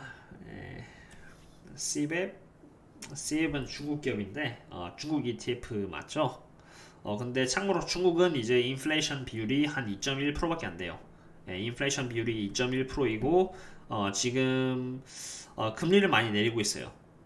금리를 오히려 내리면서 경기 부양을 하려고 하고 있는 상태입니다. 그리고 GDP를 2022년 기준으로 5.5%까지를 목표로 하고 있다고 했기 때문에 아마 중국 쪽에서는 좀 경기 부양을 할 거예요. 실제로 이제 그 부동산 금리도 좀 줄이기도 했고요. 장기 금리도 줄이기도 했고 5년짜리 금리도 줄이기도 했고 어쨌든 여러 가지로 좀 약간 천천히 지금 금리를 낮추고 있는 상태입니다. 그러면서 지금 이제 돈을 풀려고 하고 있는 상태죠. 중국은 그렇습니다. 근데 미국은 지금 반대로 지금 이제 타이트닝을 하고 있죠. 좀 약간 세게 지금은 잡으려고 하고 있는 것이고요. 그래서 오늘은 이 정도로 하도록 하겠고요. 여러분들 혹시나 또 제 총평 또는 제 통역이 좀 도움이 되셨다면은 좋아요, 구독해 주시면은 정말 많은 도움이 될 것 같습니다. 여러분들 정말 수고 많으셨고요. 그럼 또 다음에 잘 뵙도록 하겠습니다. 수고 많으셨습니다. 감사합니다. 푹 쉬시고요. 감사합니다. 또 다음에 잘 뵙도록 하겠습니다. 제가 보기엔 내일 또 있는 것 같아요. 내일 또 연준 있는 것 같아요. 내일 또 그게 있는 것 같은데 내일 또 한번 찾아뵐게요. 내일 또 다른 이야기를 할 것 같아요. 그래서 내일 또 어떤 일이 있는지 한번 알아보도록 하겠습니다. 내일 보니까 또 무슨 연설이 있는 것 같더라고요. 그쵸? 내일도 있는 것 같은데 내일도 한번 같은 또 한 번 더 알아보도록 하겠습니다. 어떤 또 좋은 내용이 있는지 또 어떤 방향으로 가고자 하는지 한번 그런 느낌을 얻기 위해서 한번 내일 또 한 번 더 한번 알아보도록 하겠습니다. 내일도 있는 걸로 기억하거든요. 아마 내일도 진행될 거라 봅니다. 네, 수고하셨습니다. 감사합니다. 아, 그쵸. 하원 청문회 있을 겁니다. 예, 맞네요. 그래서 하원 청문회 또 있으니까, 또, 한 번 더, 참여하도록 하겠습니다. 수고 많으셨습니다, 여러분들. 푹 쉬시고요. 감사합니다. 수고 많으셨습니다. 푹 쉬세요. 감사합니다. 구독과 좋아요 부탁드립니다. 감사합니다.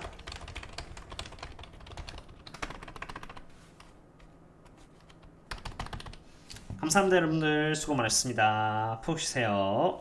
감사합니다. 내일 뵙겠습니다. 감사합니다. 푹 쉬세요. 감사합니다. 수고하셨습니다.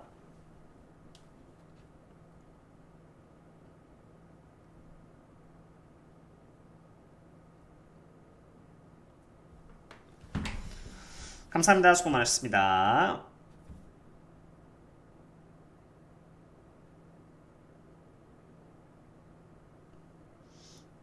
감사합니다.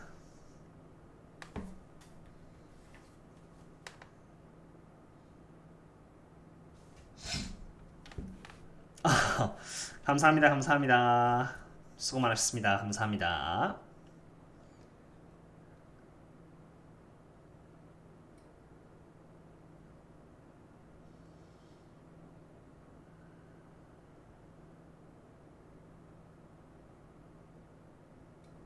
아우, 구독과 좋아요 감사합니다.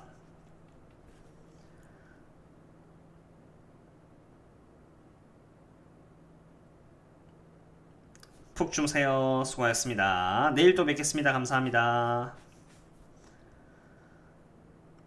수고하셨습니다.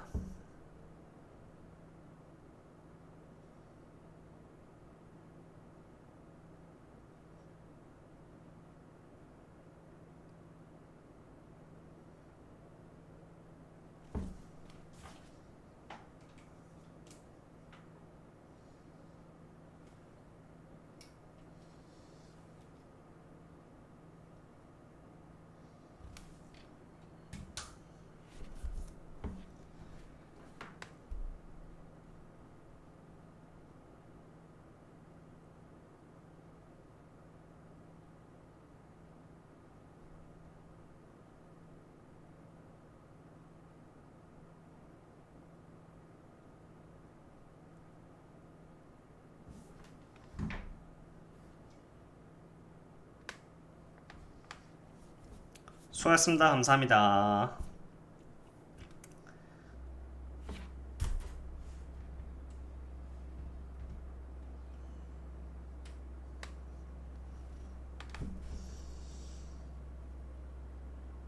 푹 쉬세요. 수고하셨습니다.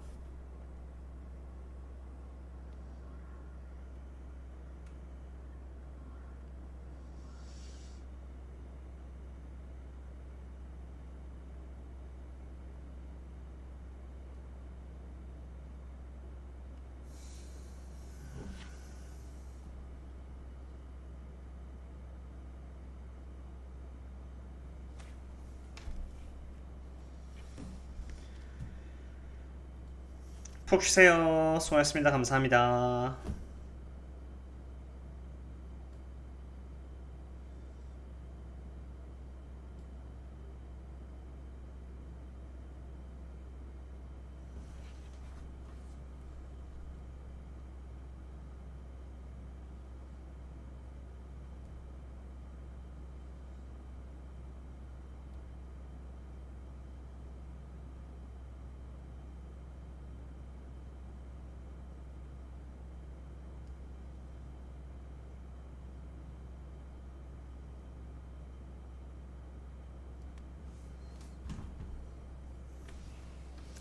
끝났습니다. 수고하셨습니다. 감사합니다. 끝났습니다. 내일 또 뵙겠습니다. 내일 또 합니다. 내일 또 하니까요. 내일 또 뵙도록 하겠습니다. 내일도 있습니다.